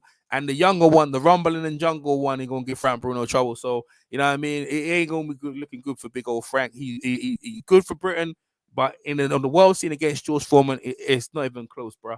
I got big George Foreman stopping the fight. Luckily, if Frank even get out the first round in there, bro. So, George Foreman by knockout against Frank Bruno. So, we're going to move Big George. All right, here. We're going to move him over. Move Big George out here. Move George Foreman over there. Okay, we're going to move him over. And we're going to advance George Foreman into the next round. Go ahead, Phil. Take it away. All right, look, everybody. Look, check this out. We just finished up the first round of both sides of the bracket. We're going to run it down to you guys right quick and right fast. We got Ali defeating Dillian White. We have Lennox Lewis defeating David Haye. We have Larry Holmes defeating Deontay Wilder. We have Riddick Bowe defeating Tyson Fury. We have Wladimir Klitschko in a shocker defeating Joe Frazier. We have Mike Tyson taking it against Vitali Klitschko. We have Evander Holyfield with a clean sweep against Anthony Joshua. And again, the Houston Texans, Mr. George Foreman with a clean sweep against Frank Bruno. That wraps up the first round, people. Now we finna jump into the second round. And this is when the tournament gets interesting right here, because some of these guys may end up being matched up against people that they actually fought. So, which makes this interesting because we're taking these guys at their peak performance. So just because you may have lost against this guy in the actual fight depends on where you were in your career. So this is about to get real serious in here in a few seconds. So the first fight that we have right now is Muhammad Ali versus Larry Holmes. We're gonna start with my man, Mr. Doc. Who do you have? Oh, that's a tough one, man. That's a tough one. So we're talking prime for prime, yeah? Just to be clear. Yes, sir. Prime for prime. I've always thought that either which way you broke it down, like whichever version of Ali, like, you know, when he was still good, you put in there, it kind of, I feel like this fight reflects, in a way, the Leonard Hearns fights. And so in this case, I think it would be the first Hearns fight. I think Holmes is going to be winning this thing for about a good 2/3, a good 10 rounds of the fight, and Ali finds a way to get him out of there late. So I got Ali, but not by much, man. I got a lot of respect for Holmes, and everybody knows Ali's my guy from the time I was like, you know, single digit age. Okay. Mr. Doc has Muhammad Ali right now, so we have to score 1-0. Muhammad Ali's favor against Larry Holmes. Next on the panel, we got Coach K. Who you have, brother? I got Muhammad Ali. That's always been what we knew. If Larry Holmes would have fought a prime Muhammad Ali, that it could have been totally different. And I just think Ali wins the fight easily. I say about a UD. Okay. Next on the panel, we have Mr. Rollo himself. Who you have, brother? Ooh, boy. This one actually a little closer than I would say Ali by a real, like a majority decision, man. I could see Larry Holmes giving me problems just with that style, that long jab, lengthy reaching jab, very technically sound. I could see him giving Ali problems, you know what I'm saying? They was pretty much the same height. So, but I would say the speed that Ali had, that style, that herky-jerky, you know what I'm saying, being able to mix it up and do it different ways, would prevail in the end. And I say Ali in the super duper close fight. So, split decision, unanimous? What we thinking? What we talking? No, said majority split decision, Ali, or majority decision, Ali. But, very, very, very, very close. We're talking like some 113, 114, 112, 113 type of scorecards, nothing wide at all. Okay. Mr. Rollo. Appreciate that. All right, fight doctor. Who you have, brother? Very difficult fight to pick, but if I had to go out on a limb, and I've always thought this way, I've always felt that, in a prime Ali, at 64 to 67, 1967 is the best we've ever seen of Muhammad Ali. And he was a difficult package for anyone. Lightning quick. But listen, Ali at his best did have technical flaws. Certain things that he did, which, were no-nos in boxing. But he was just so physically gifted, he could get away with doing those things in much the same way Roy Jones just technically he was flawed, but he can get away with it because he was so quick and just, physically gifted. But in Larry Holmes, you have a guy who, he's able to dissect and, just take a guy apart. Honestly, Holmes about to split this decision. Because you got Holmes. Holmes split decision in a super close fight. And, and it would be an exciting fight. It would be, Holmes about to split decision because, Larry is just that good. He's underappreciated. And, when he made that comment about Rocky Marciano, I think the reason why he caught a lot of flack is because he was right. Holmes poses all kinds of problems for Muhammad Ali. He's jab, better fundamentals, would you say? Much better fundamentally. I won't say much better, but better fundamentally. Now Ali was more physically gifted than Holmes was, but there's just certain things that you can do to overcome a fighter who might be faster than you or hits harder than you. There are things you can do, and Holmes was very good at that. Okay, he was very good at that. So yeah, I like Holmes by split decision. All right, we got the first vote for Larry Holmes versus Muhammad Ali. Right now, the score is 3-1. Fight Doctor shaking things up. We're moving on to Mr. Boxing Talk. Who you got? I need Fight Doctor or Mr. Doctor answer this question. When was Larry Holmes brought into Ali's camp? At what stage? It was. I'll say a year or two before the Foreman fight. So you're talking 72, 73. That makes it different from me. Larry, you got to understand with Larry, his real career when he first won the title from Norton in 78, I want to say, he was already 29 or late in his 20s. Okay, that's what I needed to know. I just needed to know that. Now I can make my decision. I got Ali simply because Ali in his prime was before he brought Larry Holmes into his camp. So Larry Holmes did not get to see the reflexes and the physical gifts that Ali possessed. So I'm gonna go with Ali. I just think this is one of those things that Roy Jones versus James Toney, Roy Jones versus Bernard Hopkins, they can beat him later in his career. But when he's that physically gifted in his prime, I don't think nobody beats him then. I don't think those guys, even though they were technically brilliant technical fighters, I think one thing they can throw off a brilliant technical fighter is a guy that's just physically gifted with their reflexes, and they can do things that can throw off the technicality that you're bringing into the ring. No matter how high at the game that you are yours, when they're high at their reflex ability in their prime, I think that will prevail. I got Muhammad Ali winning a close fight, close split decision, but close fight, Muhammad Ali. All right. We got another vote for the great Muhammad Ali. Right now, the score is 4-1. It's on me, and I'm going with Ali. Look, let me check this. Let me tell you this right here. Check this out.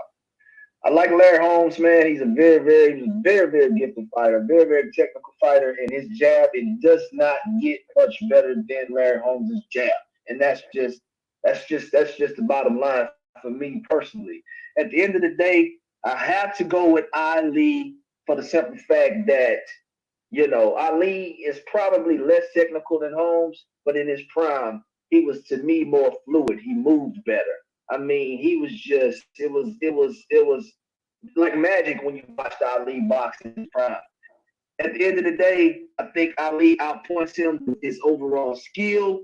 But, it'll be a super duper close fight. But I think Ali gets the split decision against Larry Holmes. But this is one of those fights that is great. A great fantasy matchup talking about these guys in their primes. But I think Ali prevails over him because Ali is just that good. We're rolling into Mr. EJ Boxing Live. Who you have, my brother? Yo, man, listen, bro. This is a great tournament, bro, and everyone's doing some great breakdowns. Big up to the guys in the chat. Well, yo, I see what you're saying. I'm definitely, you guys keep commenting. I'm definitely, after the show when we finished, I'm definitely gonna read out your comments and show this. So I'm definitely gonna give respect to you guys in the chat. And listen, bro, this matchup is a great matchup. We've already seen the matchup, but we ain't seen the matchup how it's supposed to be. We saw a young, hungry Larry Holmes. You know what I'm saying? We saw a flat-footed Ali already been in some wars, man. I'm gonna put it like this, right? I don't think Larry Holmes ever saw how we remember Ali, and he ain't never seen that. And the hardest punch that Larry Holmes been, I believe it was Ernie Shavers. But Muhammad Ali been hit by Ernie Shavers, not only him, George Foreman and Sonny Liston, and he still was moving. So we ain't gonna worry about we're not Ali ain't worrying about no power now. So now it comes down to hand speed and movement. Well, listen to this. What did Ali say? Your hands can't hit what your eyes can't see. Listen, and look, and don't get twisted now. Larry can fast now, but he ain't faster than Ali, bro. And if they was to match up, Larry would be like, woo! I ain't seen this before. He ain't never seen what Ali can do, bro. You know what I mean? So, and Ali, even then, bro, he was so far superior to his opponents. He used to play with him, bro. So listen, it is a great matchup. Ain't no disrespect to Larry Holmes. Larry Holmes is great, but you people have to factor in most of the stuff he learned. He didn't learn in the sparring camps against Ali. And some people in them, some of them sports writers, but I'm not gonna say. They said Larry Holmes was a bad imitation, but I'm not gonna say that. Larry Holmes is a great fighter, and he conducted himself as well. And I ain't getting no disrespect, but I got Muhammad Ali advancing in this one here. So we're gonna move Muhammad Ali. And what was this? I think was it 5-1 or 4-1? I think, was it, Phil? Was it 4-1 or something like that? 5-1, brother. You just added that last tally, man. 5-1. We're gonna put the slash in that one. All right, so so let's move it on out. Let's move it on out, man. All right. So Ali gonna move. Oh man. We got Ali advancing to the next round versus Larry Holmes. Yeah. Great fantasy matchup in their primes, but let me tell you something. This next matchup is the matchup of all fantasy matchups because these two individuals fought in the same era, and these two individuals never actually got to fight. This has been a fantasy matchup for nearly 30 years. Mm-hmm. This is incredible right here. We have Lennox Lewis versus Riddick Bowe. This is going to be one of the most interesting talking points I think we're going to discuss today on this panel. We're going to start off with Mr. Doc. Who do you have, my brother? Oh, boy. Well, the easy answer would be to say, well, Lennox is going to do him like he did him in the Olympics. But in the Olympics, you have to understand Riddick Bowe didn't have Eddie Futch. So to me, it comes down to how much is Eddie Futch able to close that gap, if I'm making sense. And I think he can close it some, but especially with Manny Stewart, I still think Lennox is just going to be that nose ahead. Not by much. I think it's a great fight, but I'm going to go split decision Lennox Lewis. All right, we got Lennox Lewis with the first vote. The British guy. Look, look, EJ, man, you can't hold it down. Lennox gonna carry the load for y'all. Okay? Lennox ain't playing no games right now. All right, zone 6. Who you have, brothers? This is pretty easy for me, man. Based on Riddick Bowe's character and behavior. I don't just look at what goes on inside the ring for his attributes, fantasy-wise. I look at the mental and the social part too. I don't like how Bowe mishandled the situation. This wouldn't be an all-time great fantasy matchup because it should have just actually happened. But Bowe decided to throw his WBC title in the trash can. So I don't think that he wanted none of that smoke himself. So I'm not going to give this guy credit for in a fantasy when in reality he did the complete opposite. I just can't do that. The flow of thinking doesn't make sense to me. So I'm going to give it to Lennox Lewis because of his mental edge and his dominance over Bowe from the Olympics, and it seemed like he just was inside his head, living rent free. As far as the skill set, I don't think Bowe would be able to launch a lot of his skill sets against Lennox because Lennox just has he's more vibrant. He's more confident against Bo. Bo didn't seem to want any of that. So I don't even know if he could. I don't know if he'll go in there and quit. I don't know if he get cut, he'll lay down. It's too many variables when another guy refuses to blatantly fight another guy. I can't put him over Lennox Lewis. I got Lennox Lewis in the match by stoppage. My man Zone got Lennox Lewis. He said rent free, man. Corona style, man. Coronavirus style, rent free, man. We putting our pills on hold right now. All right, next. We got my man Rollo. We got Lennox right now. 2-0. Oh man, see this? Yeah, you're right. This was definitely a difficult one. Even having time to think about it with everybody else, it's still kind of hard for me. But man, I hate to always agree with this punk motherfucker, but I have to go with what Zone was saying about you had the opportunity.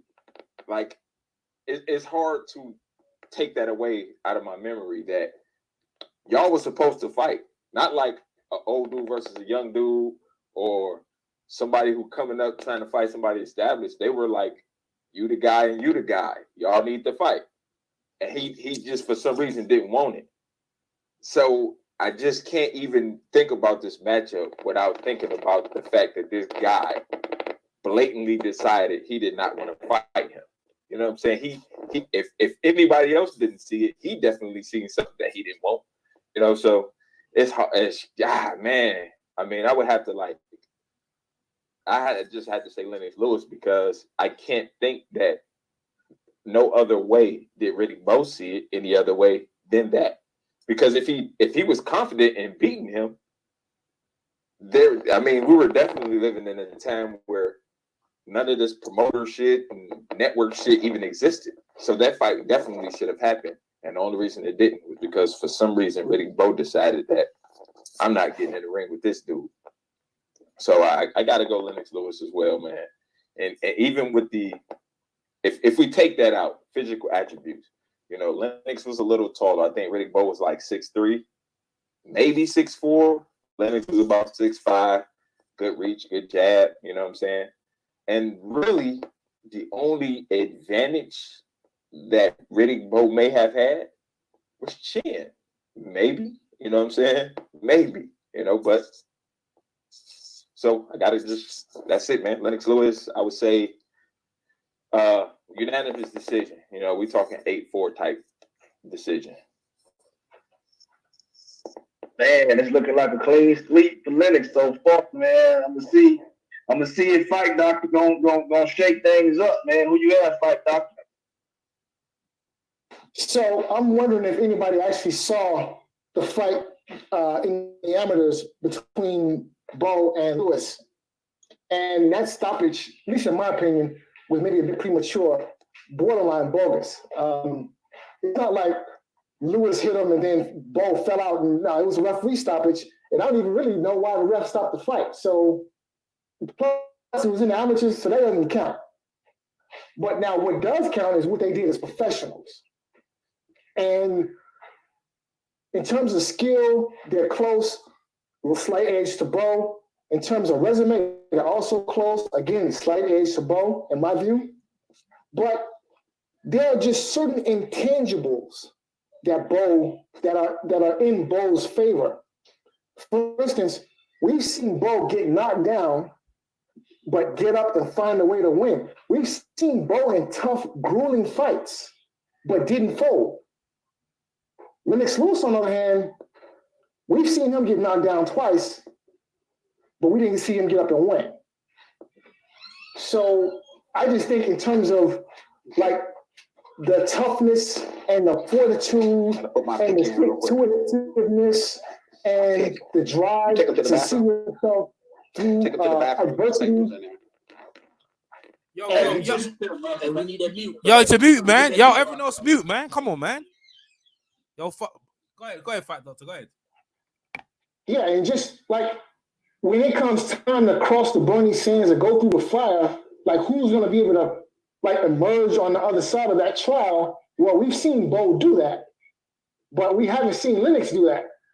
And I just don't see how, you know, in a fight between the two, like if a fight were to break out and these two are going at it, well, I think just Bo just has the edge in terms of his toughness and his resiliency and his ability to find a way to win through adversity, to fight through adversity. Those are just attributes that Lewis didn't really show in his career. I don't think. Now you can say, yeah, well, the Holyfield rematch, that was a tough fight, and I agree it was. But we're talking about, you know, Lewis going through the fire against an older Holyfield and a fight that a lot of folks thought Holyfield kind of could have won. So, and then, you know, we all saw what happened in the McCall fight. We all saw what happened in the Rahman fight. So, yeah, I like Bo, possibly by stoppage. Ooh, the fight doctor dropping that. Go ahead. Hold on, one second. No, this Rollo. I was just, whoever's going next, does anybody remember the reason that Bo didn't want to fight? If whoever going next, if you remember that, can you know what I'm saying, talk on that? Because I can't remember. That's it. Hold on. It had a lot to do with what's his name? EJ, the white guy, his manager, with the crazy guy. Yeah. Hold on. First, are you next? No, it's not. No, he just asked for people to comment. He said whoever going next. Whoever going next. No, but no. Hold on. One minute. That's Rock Newman, but I don't mind Doc just giving Rylo. But Rylo, you know what I'm saying, Rylo? When we're going through the conversation, you're gonna get someone needs to mute, bro. Someone needs to mute. When we're going through the conversation, if someone wants to ask a question, usually we're gonna hang around, so we try and do that at the end, right? But Doc, right for now, is Rock Newman. Doc can answer that question in like a couple of minutes, then we move on. Go ahead, Doc. After that question.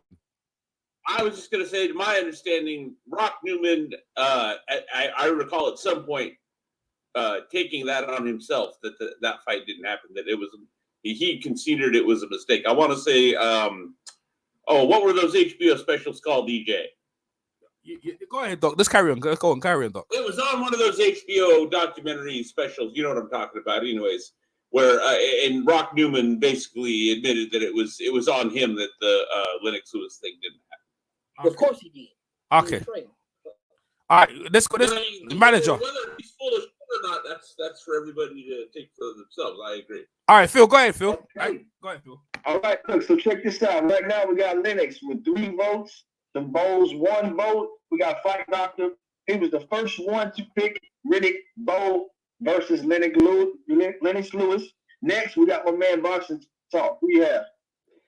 I'm going to pick Lennox Lewis on this one.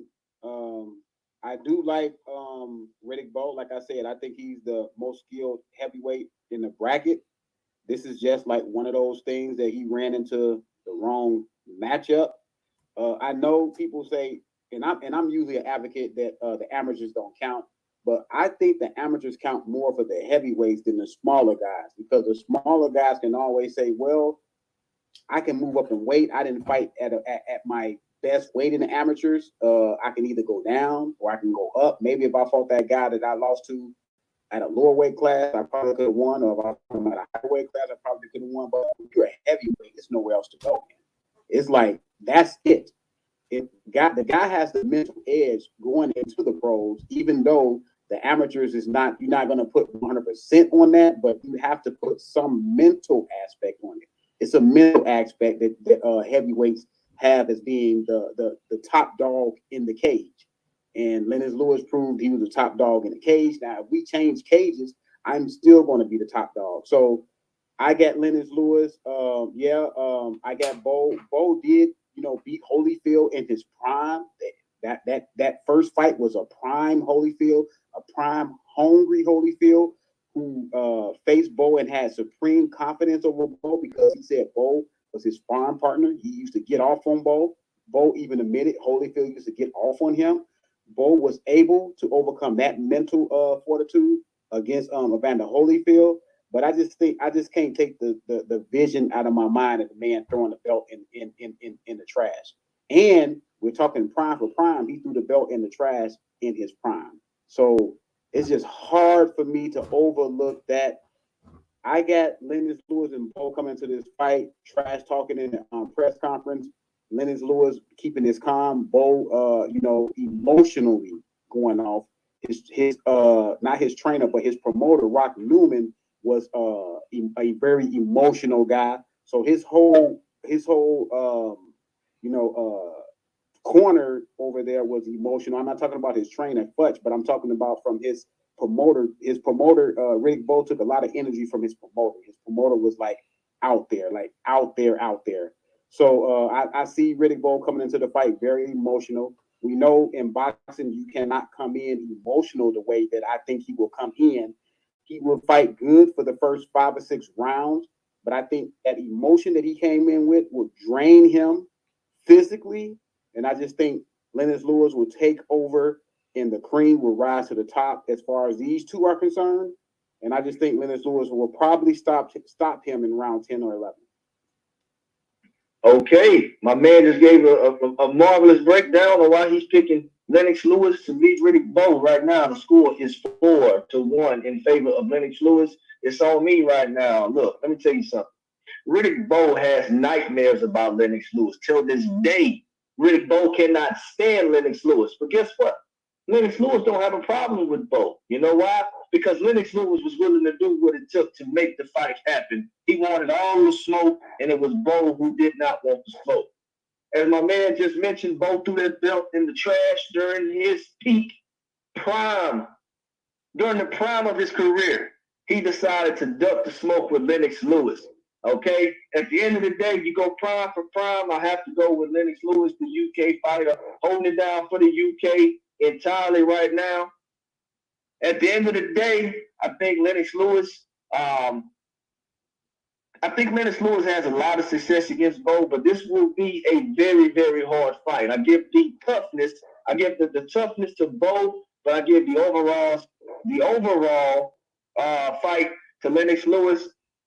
Hey, look, at the end of the day, Bowe still hates this man in 2020 behind the snafu and that bullshit that happened when these two guys were supposed to fight. Guess what? Like my man said, rent free. Bowe, man, you dropped the ball on this one, right? You know, and Lennox Lewis can live on his days knowing that he did everything he needed to do to try to make that fight happen. I'm personally putting Lennox Lewis into the next round for those reasons alone. EJ Boxing Live. Oh yeah, brother. Yo, man, listen, everyone, people are getting some real good breakdowns right now. Everyone's putting their 2 cents or their 2p is what we say over here in the UK. And listen, man, the UK been getting whitewashed in the first round, and we got a guy. We got a UK guy ready to advance. Am I gonna be biased or am I gonna quit down the middle? So it's all down to me. So let me factor this in here. We understand what the situation was. Riddick Bowe reacted, yeah, kicking Bowe and everything, right? And obviously from the UK, we want to see that fight. However, when Muhammad Ali was going against Larry Holmes, yeah, we factor in, yeah, he was sparring partner, but we still expect that Larry Holmes in the ring would give Ali a great fight. And that's what I expect right here. If in the fight that Riddick Bowe, and forget about all the stuff that was going on, I know the Olympics, straight in, 15 rounds, right? They're going straight into a fight. You know you're going to get a fight. Riddick Bowe, we know what to expect from Riddick Bowe. He's seen everything in the ring. He got up, carried on fighting. He tough, body shot. He's good at everything. Body shots, ring. Lennox Lewis, he has some frailties. Now let's put it in, right? Put in perspective. Lennox Lewis with Emmanuel Stewart. Riddick Bowe with Eddie Fudge coming into the ring. Listen, man. Bowe is in the ring. He's one of the most complete fighters we don't see. The only thing he'll go on his thing is that he didn't fight Lennox Lewis. The only thing. But Evander Holyfield backwards and forward, bro, in his prime. You know what I'm trying to say to you? Look, man, I'll be fair with you, bro. I love Lennox Lewis, but I'm going to have to go with Riddick Bowe, bro. I'm going to have to go with Big Daddy Bowe. Listen, man. If in the ring, Lennox Lewis, yeah, he gonna hit Riddick Bowe. He gonna still be in there though. He ain't going nowhere. He's still gonna be on you, bro. And then Lennox Lewis has showed he's susceptible to punches and he's been down. And you know what I mean? Been down. When he goes down hard. He gonna get his shots in. But let's see you can take some from Bowe. And Bowe could mix it up and down the body. So man, it's a great fight. even with my obviously my opinion putting in, obviously I feel that obviously Lennox Lewis has won. You know what I'm saying, going into the next round. But I picked Riddick Bowe, so I know Lennox Lewis is going into the next round. Is that right, Phil? What's the score as well? What's the tally? Right, that score right there is good. Look, and I tell you what, look, we got our first snafu in the voting polls. Guess what? I'm switching my vote to Bowe. He just convinced me that Bowe. I don't know. I'm switching my vote to Bowe. He just convinced me. So we're gonna go ahead, man, and we're gonna make that one right there 4-3 in favor of Lennox Lewis. But me, I have switched my vote to Riddick Bowe. I was on the fence about it. At the end of the day, when we doing these matchups, we can't take into effect the simple fact that all the stuff that happened before the fight. I mean, before they was trying to make the fight, that stuff doesn't matter. We taking these guys at their primes, and I gotta agree. I'm switching my vote. I agree with EJ and the fight doctor. I'm going with Bowe in that one as well. But Lennox Lewis still advances to the next round. All right, man. That was interesting. Yo, that was definitely. That's what I'm saying. All right, Phil. So we moving. Let's move on down now. Let's go, Phil, and bringing this into the next one. Tag that. Because we're gonna revisit that one again. hey, the tournament right there, baby. It's in there. We got that. That's tagged. Hey, look, check this out. The next round, we have Wladimir Klitschko versus Evander, the real deal Holyfield. All right, man. This is gonna be interesting too, because these guys crossed errors. So we're gonna start off with Mr. Doc. Who you have, brother? EJ mentioned a term that I feel is going to be key down the stretch here in the last couple matchups that we're going to end up with: mental frailties. and look, I got a lot of respect for Wladimir, but Evander is the kind of fighter like Joe Frazier. You remember what they used to call Joe Frazier, EJ? Yeah. Truth machine. Hey, before you continue, I know you will say, but you see, if you had a chance to pick Wladimir versus Joe Frazier, just quickly, who would you have picked? Quick. I ain't gonna lie. That one's tougher than Evander. Okay, all right, but go ahead, Doc. Go ahead. You continue. But I'm sorry, I cannot pick anybody who, in my opinion, has mental frailties over prime Evander Holyfield. He's gonna find you out. Evander stops him at some point. When, I don't know, but Evander gets to him eventually. Evander finds out the truth about Vlad eventually. So Evander by stoppage. All right. Mr. Doc got Evander by stoppage. My man Zone 6, a.k.a. Coach K. Who you got, brother? I got Evander by stoppage. Prime Evander Holyfield by stoppage. That was the easy one for me. Easy one for Zone 6, Coach K. Evander by stoppage. We're moving on to my man Rollo. Who you have, brother? Oh, I think you said Rollo, right? Yes, sir. Rollo, it's on you, brother. No. Yes, okay. Sir. Yes, sir. Yeah. Okay, you cut out. All right. I got Evander, man. To be honest, man, you almost don't need to come to me again if it's Evander Holyfield versus anybody. I think he had a good chance just virtually against anybody. The dude had every attribute that you needed or wanted in a fighter: heart, speed, agility, athleticism. You know what I'm saying? And the way that he did it in the ring, man, was unprecedented, at least for me in my lifetime, my 40 years of living. So I got Evander Holyfield, probably by unanimous decision. All right. Man got Evander Holyfield by unanimous decision. Right now, the vote is 3-0 in favor of the real deal Holyfield. On next on the panel, we got my man Fight Doctor. Who you got, brother? So I think Truth Machine is a very good way to evaluate or refer to Evander Holyfield. Definitely. So yeah, Evander by knockout, mid rounds. Just gun shy, mentally weak. Deer in headlights Wladimir Klitschko just really, it's like, I mean, it would be probably something close to criminal what would happen in that fight. Yeah, Evander, easy, knockout. All right, boxing talk. I have Evander Holyfield. Yes, a prime Vlad to me found out a way not to get knocked out. People fail to realize before he got knocked out and stopped by AJ, he was not stopped in like eight to 9 years or something, like somewhere up in there. So I have Evander Holyfield taking Klitschko back to the dark places of getting knocked out by Sanders. My guy Ross Purdy. Ross Purdy. Russ Purdy, Russ Purdy, and I have him Holyfield taking him back to those dark places and being able to stop him. I'll say round 8 or 9.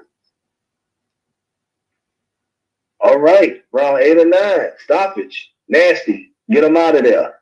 Look, right now, man, it's looking like a clean sweep for Evander Holyfield right now because guess what? I'm putting my vote in, and it's an easy pick for Phil Walker. Evander Holyfield is going to destroy Wladimir Klitschko because, as everybody has mentioned, hey, he's gonna bring it at you early in the fight. He's not gonna play no games. He is going to know who you are. He's going to show the world who you are. And I don't think Wladimir Klitschko is going to be mentally tough, physically tough. He's just not going to be able to get the job done against Evander Holyfield, one of my favorite heavyweights of all time. He stops Wladimir Klitschko in the later rounds. I'm going to say anywhere between 8 and 10, Holyfield by stoppage. Easy work. EJ Boxing Live. Can you make it a clean sweep, or you gonna go in favor of Wladimir? This is interesting right here. Who you have, brother? Listen, man. I ain't playing no games here, man. Listen, this is a serious tournament, and everyone's laying down some real smackdown on some of these dudes here. Because I know some people and some of their picks, people getting tight about how people are picking, but everyone's holding the ETH. But this one here, this is a clean. Listen, man. Listen, Evander Holyfield. Listen, against this guy here, it doesn't matter what coach, what trainer you have in the corner. Listen, the real deal is what it is. He can have Wladimir can have Emmanuel Stewart, whoever you name. They ain't gonna save you from him, bro. He gonna pull it on you thick and early from the start, let you know who you is.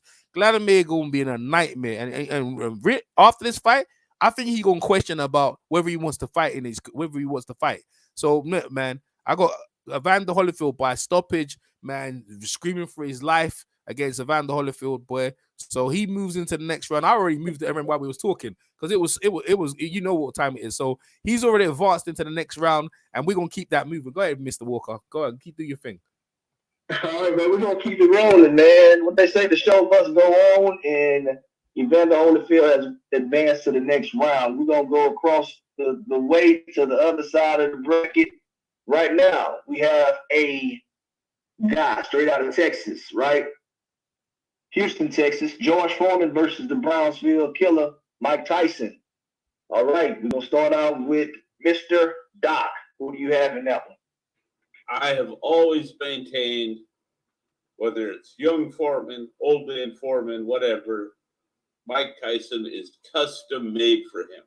He's going to bring the food right to him. He's going to get that uppercut like Joe Frazier did. He's going to bounce off the floor like Joe Frazier did. He's getting knocked the fuck out like Joe Frazier did. 2 rounds, 3 rounds tops. 2, 3 rounds tops. We go in the first vote for George Foreman, the Houston Texan himself. Mr. Doc picked George Foreman. If y'all didn't hear him, he's going with Foreman. Next on the list, we got my man Zone 6. Who you got, my brother? Iron Mike or George Foreman? I got Mike Tyson to destroy him. They both admitted that they both was afraid of each other. Actually, Holyfield said not Holyfield, but Mike Tyson said he kind of feared George Foreman coming up, and George Foreman said he feared Tyson, in later parts of his career. Both of these guys got tremendous respect for each other, but I just seen George is just a little bit too limited for me over Tyson. Tyson is too explosive, too dynamic. I think we would get what we expected from Frazier out of Mike Tyson versus George Foreman. Okay. It was originally thought that Frazier was going to go in here, bob and weave, get up in them, chop them down, bust them up, and then, George Foreman was going to be out of here. George Foreman obviously pulled the upset. But Tyson is a whole different animal. Tyson dynamics and dimensions is way more bulkier and sharper than Joe Frazier. So when you talk about a prime Mike Tyson with the knowledge in his corner against a prime George Foreman, who I believe was limited, okay, versus a prime Mike Tyson, I feel like George Foreman became more refined as he got older, although his body couldn't keep up with it. Meaning that when George Foreman was younger, he was physically gifted, but I don't think mentally he was that gifted in the realm of boxing. And I think it flip-flopped in the later part of his career. But Mike Tyson, when he was in his prime, I just don't see how George Foreman could beat him, especially with me seeing evidence of Holyfield beating him. It's just certain tangibles that Mike Tyson possessed that will allow him to chop up Big George and probably win on points.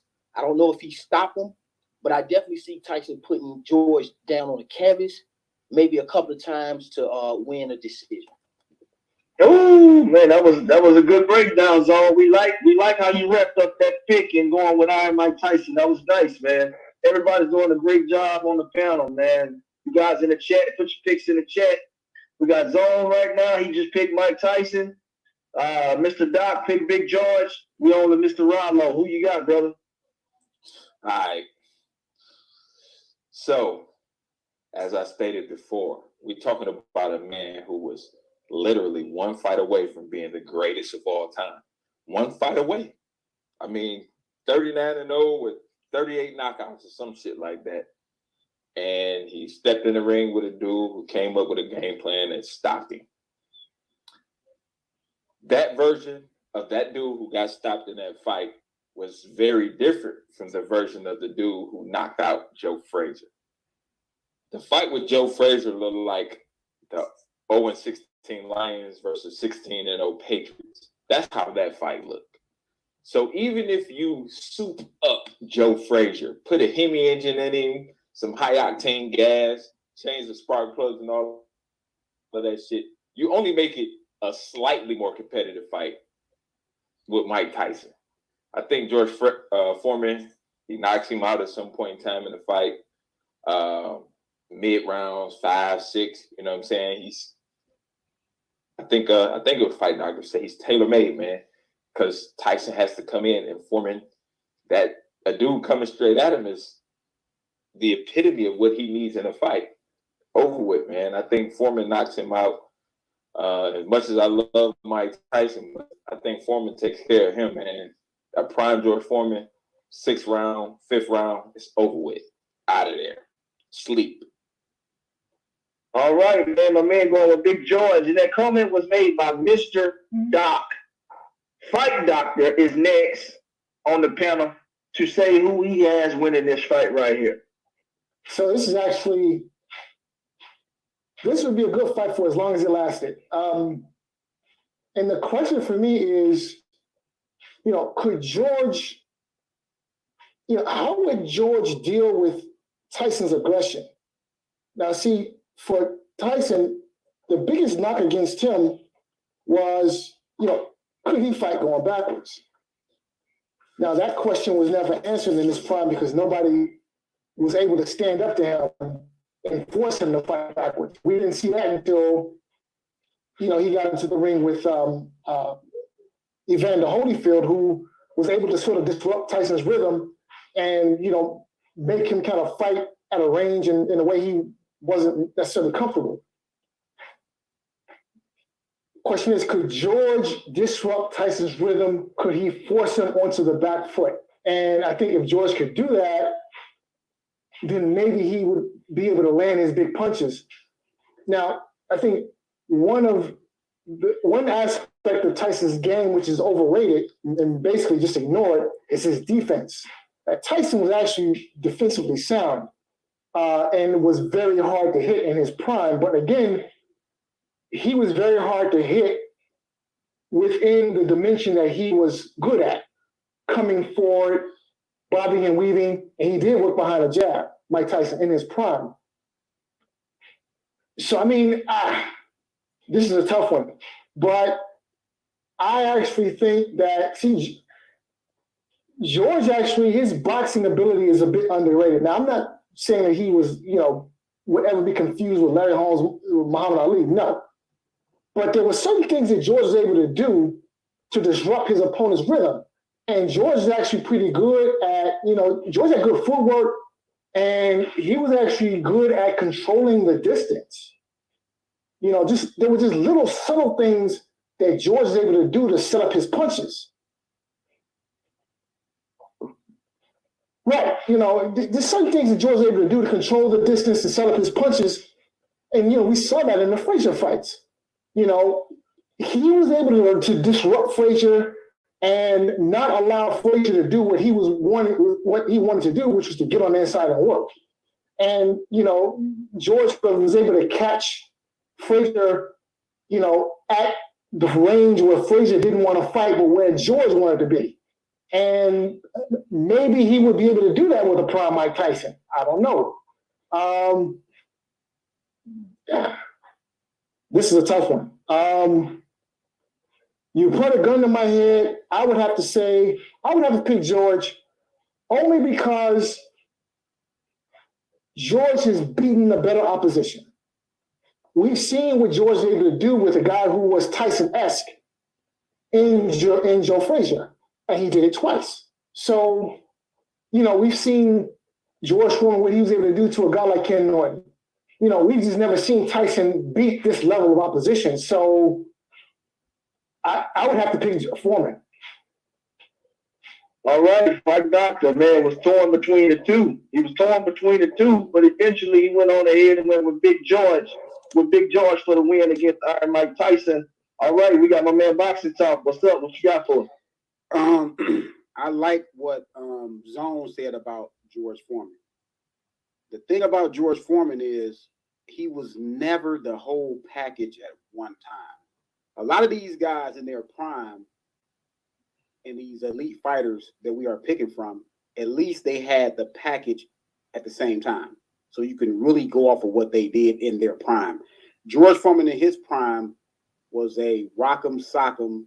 I'm not saying he didn't have no boxing ability, because in order to go to the Olympics, you got to have some boxing ability. So I'm not going to say he didn't have any. I'm just saying in the pros, he showed a limited amount of boxing ability due to the fact that he just wanted to just destroy you, right? He just wanted to come straight at you, destroy you, knock you out. Either you're going to knock him out or he's going to knock you out. Look at the Ron Lau fight. So, but then on the other hand, you got Mike Tyson, who I thought at the same time in his prime, he had what he needed to defeat a lot of fighters at their prime, and even some all-time great fighters. Tyson had his hang-ups. If you put Tyson on his back foot, the things that he was great at, as far as bobbing and weaving and all that stuff, coming in using his footwork, was nullified by putting him on his back foot. Tyson had really good skills.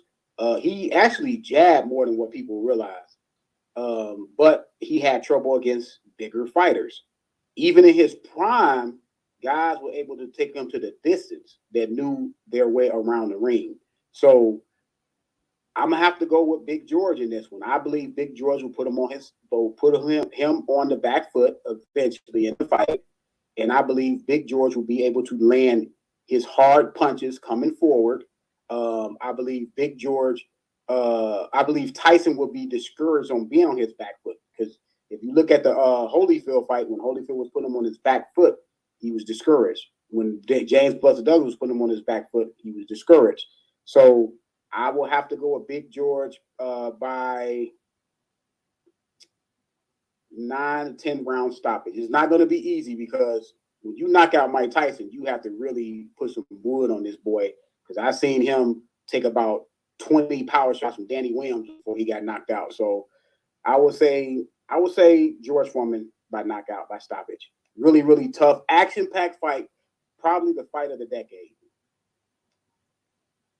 All right, man. We got George with another vote. Right now, we got Big George in the lead with 4 votes to Iron Mike's 1 vote. So I tell you what, I'm gonna make this easy for y'all. I'm gonna go ahead and add another vote for Big George because it's my turn, and I think Big George handles Mike Tyson fairly. Fairly difficult fight for Big George, but you know, at the end of the day, look, I agree. I agree with a lot of stuff people on the panel said, right? As far as Big George not having all the same things at one time. Okay, I do agree with that. But I mean, at the end of the day, I think that George Foreman, wasn't, who didn't have all the same things at one time, still beats a Iron Mike Tyson. You got to think about it. You know, Iron Mike Tyson lost to Buster Douglas in his prime, so I'm gonna use that fight. I think when Buster Douglas put Mike on his back foot, it confused him. He pumped that jab at Mike a lot. He was the bigger fighter. He wasn't scared of Mike. And I'm telling you, Big George is not going to be scared of Mike Tyson. He's going to come in there, and guess what? He's going to throw punches as long as he's on his feet. And he's going to land on Mike Tyson somewhere between 8 and 10, and he is going to stop him. Mike Tyson gets stopped against Big George Foreman. As my man mentioned earlier, it was one fight for being the greatest ever. And I agree with that statement. And I agree with 4 people in picking Big George. Big George, to me, beats Mike Tyson. The score right now is 5-1 in favor of Big George. EJ Boxing Live. What you got? Hey, listen, man. Listen, this is getting good, man. And you know the thing is, you could arguably say this might be the fight of the tournament right here. What a great fight between two guys, man. And listen, man, like I said, everyone putting their opinions in, and they ain't wrong in their opinions and how it is, and people in the chat, and everyone be talking about it. It's a fight that caught everyone off guard, but they worked their way into this position now. So let's talk about the fight. So what I do know about George, yeah, iron sharpens iron. George Foreman, we know he won the gold medal in the Olympics, right? But we also know this, he was the chief sparring partner, now hear me now, of Sonny Charles Liston. Iron sharpens iron.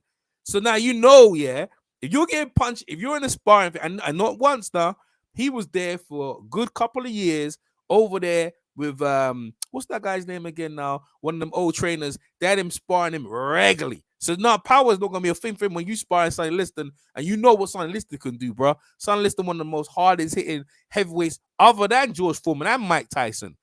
Getting licks in sparring backwards and forward with Sonny Liston ain't no joke. So now he ain't gonna be worried about Mike Tyson's power now. He ain't gonna be worried about that. So this is like the hare versus the tortoise. There's a tortoise versus the hare.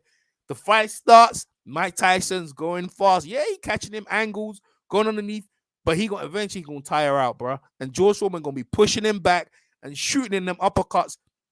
He don't mind hitting you around the back of the head and pushing you. Because you understand, yeah, when George Foreman's fighting, you ain't got no referee like Eddie Cotton in there. You usually got this small referee. They don't see everything. Mike Tyson gonna be. Remember he was complaining against Van Holyfield, man. He headbutted me, man. Yo, George Foreman gonna be doing all that, Mike. He gonna be all that. He gonna be all that. And Mike ain't gonna like none of that, bro. I'm gonna tell you something. Listen, when you get punched in a sparring regularly from Sonny Liston, he ain't worried about Mike Tyson's power, bro. He ain't worried about Mike Tyson's power. So George will be on it. The only thing you worry about George is George gonna get fatigued. And George, which if you take him when he's younger, yeah, he might when he's fought Rumble in Jungle, George, yeah, he start fast like Mike. But if you take the older version, he was taking his time, right? But even Mike didn't want him then when he was older. So whichever you want it, he got Mike either way. Young, old, push Mike tight, hit him around the back of the head.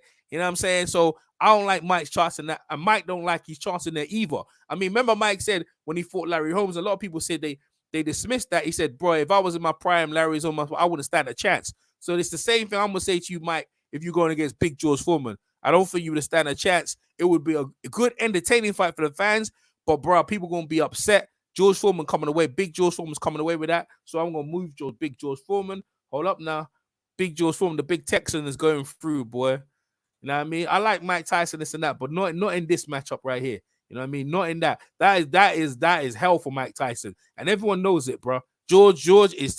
Mike Tyson's tailor-made for George Foreman in every way. You You know what I mean? And you gotta remember, both of them as bullies. Yeah, but George is the biggest bully on the block, bro. And he mean, and that's what it is. Go ahead, Phil. Go ahead. All right, man. We got the Texan prevailing over the New Yorker. All right. All right. We done wrapped up the second round of this bracket, people. And we need you to put your votes in if you're in the chat, man. This thing is getting really interesting. I know some people probably don't agree with a lot of these guys that's advanced, but at the end of the day, it's a democracy. We are voting on this, people. And this is how it's turned out so far. This is good. This is super duper good right here. So the next matchup we have is going to be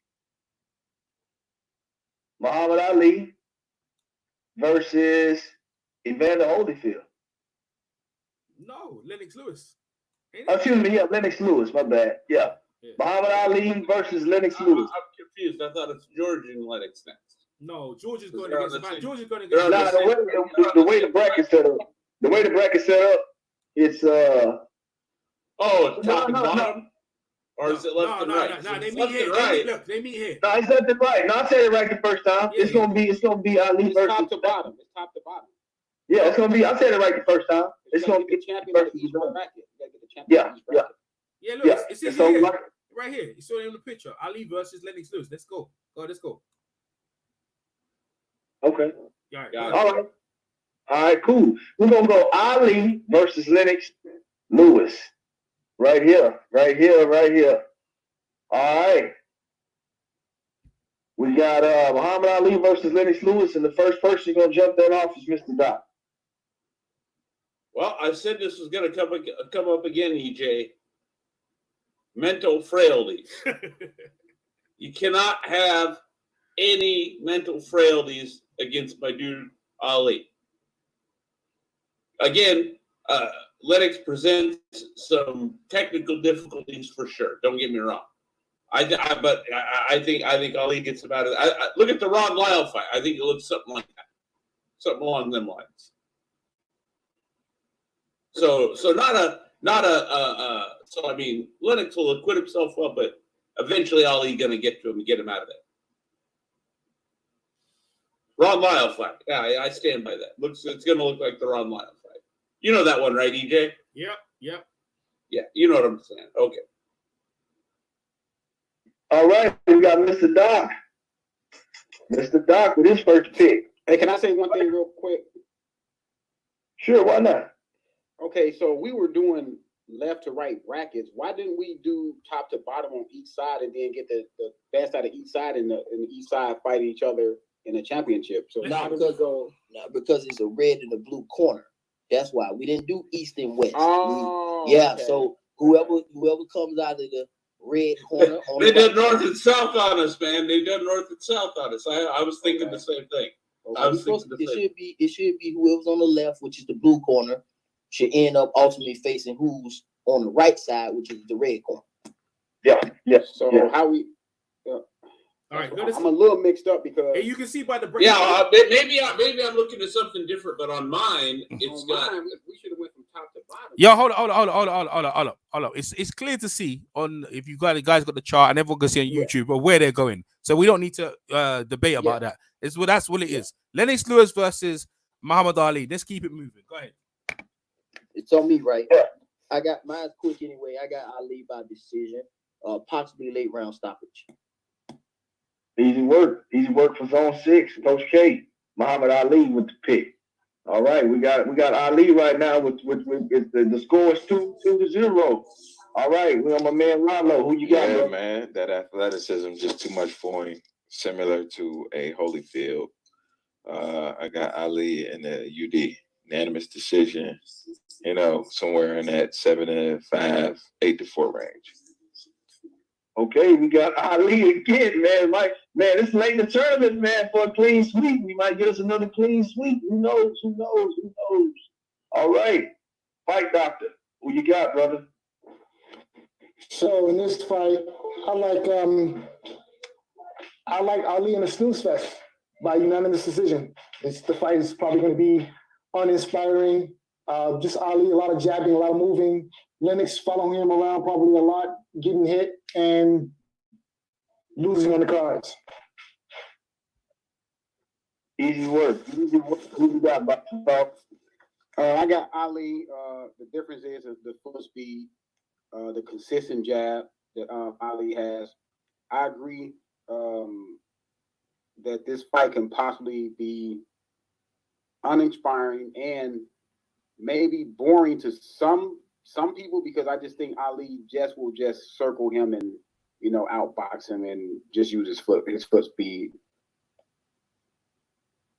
All right, look, check this out, man. I'm gonna be short and sweet. I'm going with the greatest of all time, Muhammad Ali, to just basically finesse the fuck out of Lennox Lewis and come away with a clean victory. Lennox will give him a few hard rounds in there. But at the end of the day, I've got Ali, UD, unanimous decision. EJ Boxing Live. Yeah, man. Listen, these guys don't really wait good to get to the point at this point. And look, like I said to you, listen, bro, it's one of them ones there, but it's hard pressed to beat Ali, any Ali version of Ali. But Lennox Lewis, listen, man, he ain't never seen nothing like Ali. The way he's fast, and Lennox Lewis been quite dominant in what he been doing, but bro, he ain't never seen nothing like Ali. The best of Ali, fast, trash talking, quick feet, counter punching. Listen, I must admit, I feel going into the fight, Lennox Lewis might have the power but you gonna have to land, bro. You're gonna have to land, and you have to you're gonna have to try and time Ali, bro. And no matter what he does, how he trying to lean on him, all that ain't gonna help. It's not gonna help, bro. So Muhammad Ali, sting like a butterfly. Was it sting like a butterfly? No, was it fly like a butterfly, sting like a bee? Like a butterfly, sting like a bee. Yeah, ain't no one better than Muhammad Ali. So I'm gonna move Muhammad Ali right into the finals, bro. So we're gonna move Muhammad Ali. Man, look, the semifinals, clean sweep with the greatest of all time, Muhammad Ali. Yeah. Man, that's crazy. Clean sweep so late to the tournament. Yeah, all right. We're moving on to the next matchup, which is George Foreman versus Evander Holyfield. This is interesting. This is interesting right here. George Foreman versus the real deal. The real deal Holyfield. Mr. Doc, give us your opinions and your picks, brother. Now, it's easy to say. The easy thing would be to say, well, they already fought, and Evander kind of watched it. But that was old George, man. I'm sorry, I can't see anything with prime George. I can't have a hard time seeing Evander doing much better than Kenny Norton. I think you might have a little better chin than Norton, but other than that, to me, they're about the same guy. Yeah, and I know people think I'm biased, but yeah, I think it's stylistically wrong for Evander. If we're talking prime for prime. So I gotta go George. I'm gonna go George like mid to late round stop. Okay, we got Big George with the first vote. Now this matchup right here, people, is a very interesting matchup because both these guys are so good at what they do, especially in their prime. This right here might be split up right here. I think the panel, this might be the hardest fight for the entire panel. But we're gonna see how they shape up. We're going with my man Zone 6 next. What you got, Zone?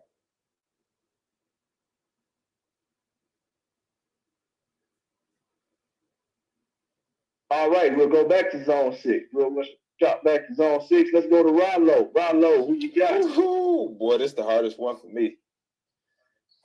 Big George, man, like the way that he was able to do it, he probably lost 10-2, 9-3 at 40 years old, big belly, selling grills against Holyfield. I can't imagine what the 25, 27-year-old Foreman would have done against Holyfield. Man, I got to go George Foreman, man. I got to go George. This is the only time I will be able to pick against him. And like I said, and I will reiterate, we're talking about the dude who was one fight away from being the greatest of all time, man. Okay, we got George Foreman with 2 votes right here, man. And right now it's looking like a sweep, man. George looking like he's about to sweep Evander. My man, Coach K, zone 6. You back, my brother? Yeah, man. I got Holyfield. I don't. Someone needs to mute, bro. Someone needs to mute their mic. Mine's is quick, man. I'm going with Holyfield. We can revisit this because I don't understand what's all this George Foreman. I don't understand all that, but I got Zone 6 an easy pick for me. I'm going with that, man. All right, let me check this out. We got my man, fight doctor, man, Mr. Surgery himself. Who you got? So listen, the guys who gave George problems are the guys who could box from the outside, had discipline to stay behind their jab. And look, I mean, we actually saw this fight, and stylistically, Evander is just all wrong for George. And I understand it was George, old man George, but had it been young man George, it wouldn't have been any different. George didn't have the greatest stamina in the world, and Evander Holyfield, comes from that same 15-round era. So stamina, there's a huge gap in terms of stamina in Evander's favor. So, in terms of skill, another huge gap in Evander's favor. I don't want to take anything away from George. He was a good fighter, but yeah, this Evander by unanimous decision. This doesn't go any other way. Listen, Evander is smart enough to know not to engage George early. All right, we saw that in when they actually fought. Evander found out real quick. I need to respect his power, and I need to stay on the outside, stay behind my jab, okay, and not get into the exchanges. And Holyfield was able to do that. And I think that George. Pre-retirement George, it wouldn't have been no different. Holyfield would have stayed behind his jab, would have stayed away for the first 4 or 5 rounds, and then basically outboxed him. So Holyfield by decision.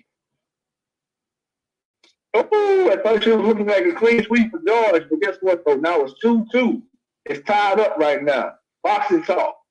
When you gonna get a tie to it? Since we're talking prime for prime, George in his prime was more mobile than the George that fought Holyfield later in his career. Although I just believe Holyfield will box him from the outside. I do believe that George will hit him with some hard shots.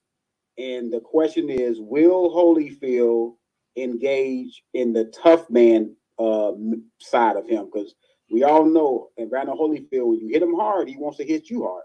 And then he kind of throw away the boxing game plan, and now he wants to get into that I'm about to try to stop you game plan because you hurt me. So, but I just think that Evander Holyfield will box enough to be able to keep George up off of him. Now, the one caveat I have in this fight is I just think this fight right here will take a lot out of Evander Holyfield.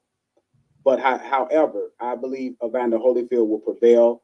I believe he will win in a split decision over Big George, but Holyfield will leave a piece of himself in the ring, but he will win the fight. All right, we got Holyfield taking the lead right here. Holyfield taking the lead. Look, man, let me tell you something. This on me, Phil Walker. Hey, check this out. George and Evander Holyfield fought one another, okay? With that being said, I'm going to say this right here. I think George still had his power when he fought against Evander Holyfield. It's a consensus vote when people say the power is the last thing to leave. So I think even young George, considering, let's just say the power stays the same, never falls off. I mean, Evander Holyfield, he got a taste of that.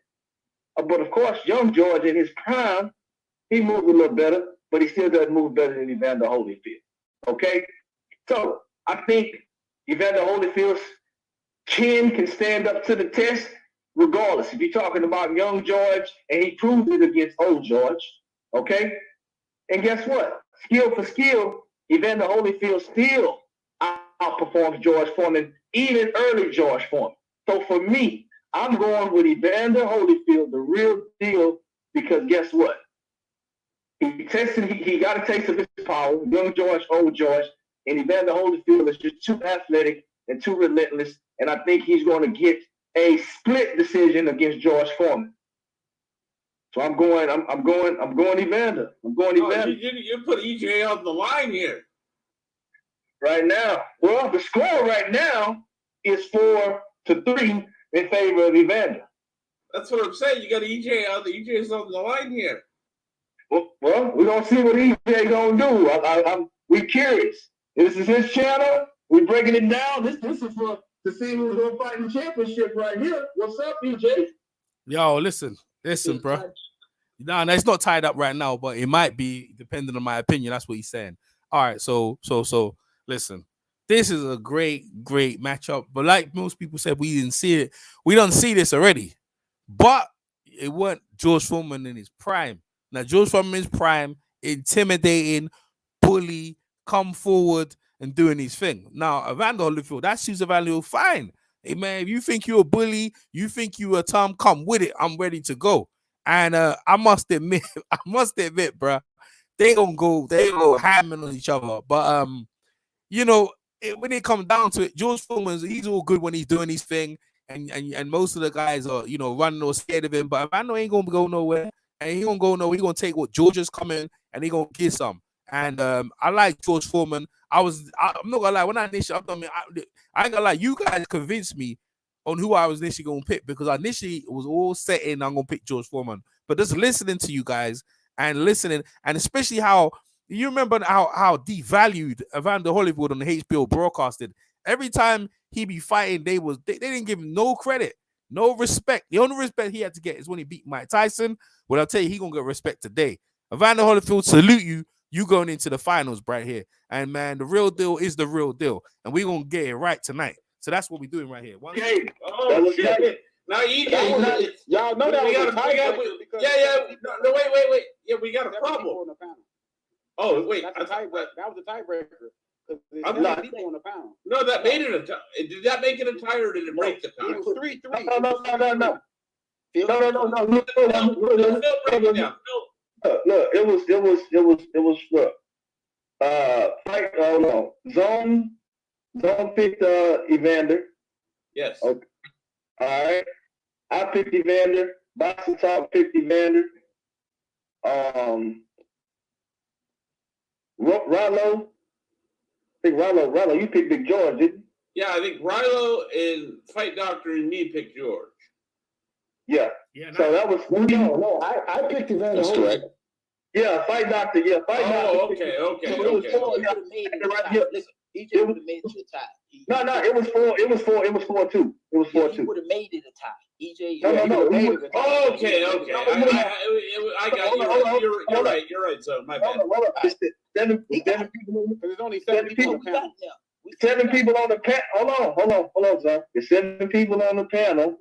If EJ would have went with Big George, it still would have been 4-3 in favor of the event. Okay, so it was tied. I thought it was. I told y'all it was tied. Coming into EJ. My bad.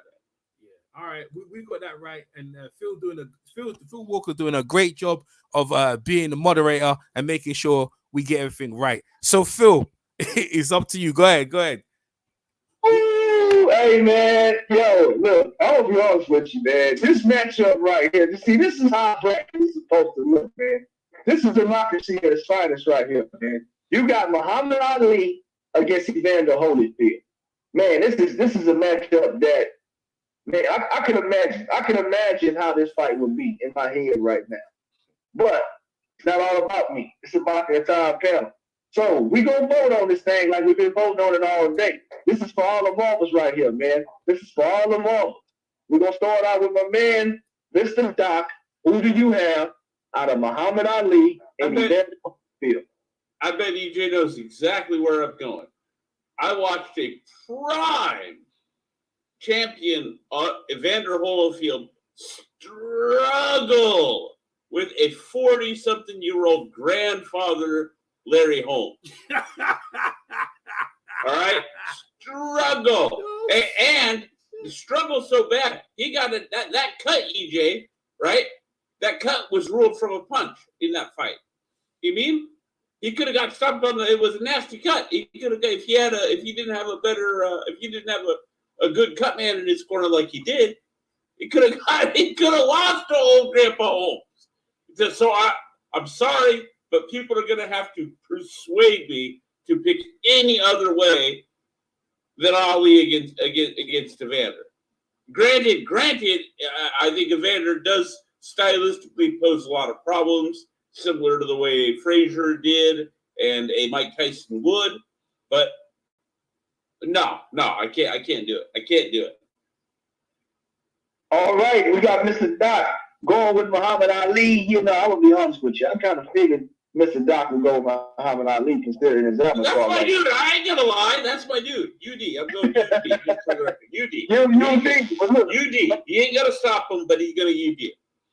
Let me tell you something, though. This next person coming up to the panel, I'm gonna be honest with you. I'll never know what the hell this motherfucker gonna do right here. You just never know what Zone 6 Coach K is gonna do and what he's gonna say. Who you got, Coach K? You're damn right. Holyfield.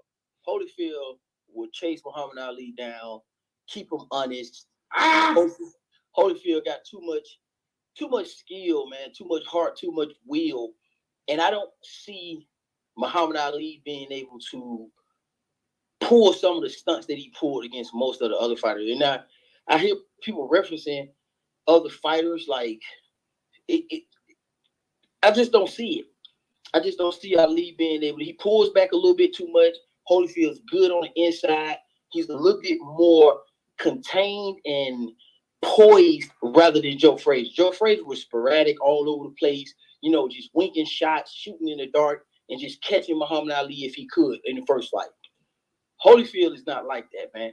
Holyfield a little bit more poised and correct, a little bit more durable, strong, got a lot of heart, got a lot of chin. I got Holyfield by split decision. All right, it's tied up right now. See, this is what championship round is all about right here. This is what championship should be about. It's split right now, 1-1, 1 for Ali, 1 for Evander Holyfield. We're moving on to my man, Rod Lowe. Who you got? Ooh. So, similar stature.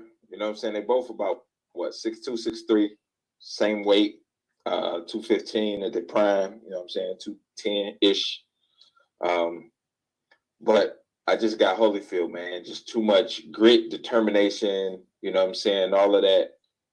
None of that rope-a-dope or, the feet shuffling. None of that would ever discourage a dude like Holyfield. The only thing that would ever give Holyfield any problems is a fucking strong right hand on the chin. Any type of other type of nonsense that worked on any other fighter that Ali faced in his day, it wouldn't work with Holyfield. None of that shit works. So just in the ring, foot speed, hand speed, I think that they're just about even. But when you talk about chin and determination and all of that shit, man, I got to get an edge to Holyfield. And I say Holyfield probably in a late, 11th round stoppage type of fight. Oh, man. Rod Lowe got Evander Holyfield stopping Muhammad Ali. Stoppage? Yo, no comments, though. Let's keep it. You're right. You're my bad, EJ. Good night. Hey, Listen. I think that because you don't need to explain, Rilo. You're Rilo. Rilo. You don't need to explain this stuff. Let's move on. Okay. All right, man. Hey, it's getting hot, man. It's hard to get. Hey, look, man, boys can't contain them. You know what I'm saying? It's getting real in here, man. Hey, look, this is a championship, man. It's supposed to be like this. It's tense, man. It's tense. But look, we're gonna move over to my man, Fight Doctor. Let's see who you got. Right now, Evander's in the lead, 2-1. So here's the knock on Evander, right? That I just don't think he's Evander is a solid fighter all around. He does everything good, and there's some things he does very well.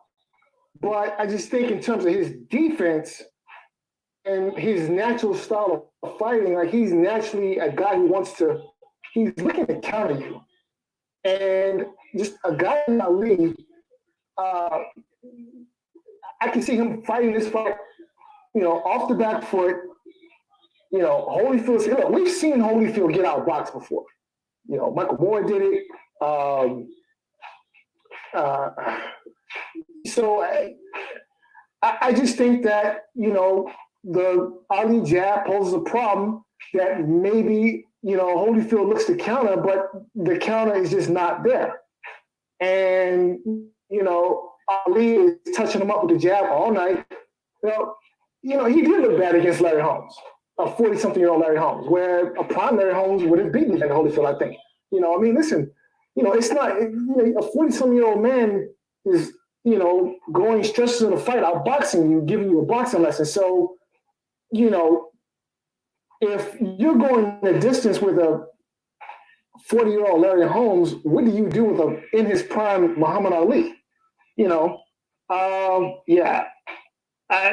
Muhammad Ali by decision. I just think that, in terms of, how this fight plays out, you see, Van Holyfield trying to walk down Muhammad Ali and just getting peppered with a jab all night, and loses on the cards. All right, we got Fight Doctor picking Muhammad Ali. So, people, look, let me run it down to you. You had Mr. Zone 6 when we went with Evander Holyfield. Fight Doctor went with Muhammad Ali. Mr. Rollo went with Evander Holyfield. And, Mr. Doc went with Muhammad Ali. And Fight Doctor also went with Muhammad Ali. So, guess what? It's 2-2 right now. All right? It's tied up right now. Boxing Talk, what's up? What's up, man? What's up? Both of these guys check some boxes that I like when I'm picking against two guys that are A-level fighters. And two of these guys are definitely A-level fighters, all-time great heavyweight. So we got an all-time great heavyweight championship matchup, which is beautiful. They both check the highly intangible box. They both check the chin box. They both check the toughness box. And they both check the stamina box. For the first time, Holyfield is matching up against a guy that has just as much stamina as him. Go look at the Rumble in the Jungle. Ali was like with 3 grueling fights versus Frazier. That one when it was really, really hot. They went. You mean Thriller and Manila? Thriller and Manila. Oh, no. Thriller and Manila. Yeah. The Thriller. They had a really, really tough fight. It was hot. It was grueling. It was a grueling fight. So I have to say Holyfield has met his match or equal in the stamina department. The thing that I really, really like about Ali, and I'm going to keep saying it, I love the consistent jab.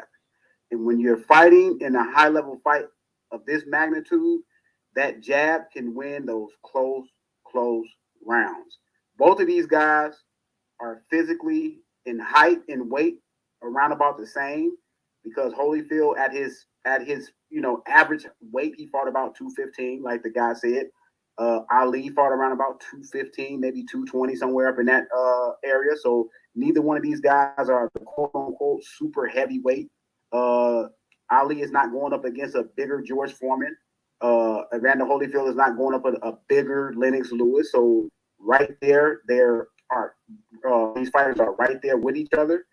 I give Ali the foot speed advantage, but I give Evander Holyfield the counter punching and the anticipation punch, upper hand. But like I said, man, I have to go with the class, the aura, I have to go with Ali, man. I have to go with Ali. It's a close fight, man. Love Evander Holyfield. Evander Holyfield is that dude, man, for real. He is that dude. He is this generation's, as far as in the ring class, overcoming obstacles, Muhammad Ali. He's this version. He's this generation, our generation. Ali is our grandfather's generation of that version. He's the original. So I'm gonna have to go with the original, man. I'm gonna have to go with Muhammad Ali, man, by split decision. Close fight, man. And everybody want to see it again. This is a trilogy right here. Hey, you know what? I agree. This is a trilogy. Look, it's on me. Let me say this right here. Everybody that's in the chat, everybody that's on the panel, this is not a coincidence that this happened this way. You're talking about two guys that have a lot of similarities right now. This is how a championship should be. It shouldn't be lopsided. Nobody should be the favorite. This is as close as it gets when you talk about tangible and intangible assets when it comes to these two fighters. This is not a coincidence. We voted, and this is just how it felt. I mean, this is amazing. Look, man, this is like a crazy decision for me, because I love Muhammad Ali, and I always say he's the greatest ever, he's the best ever.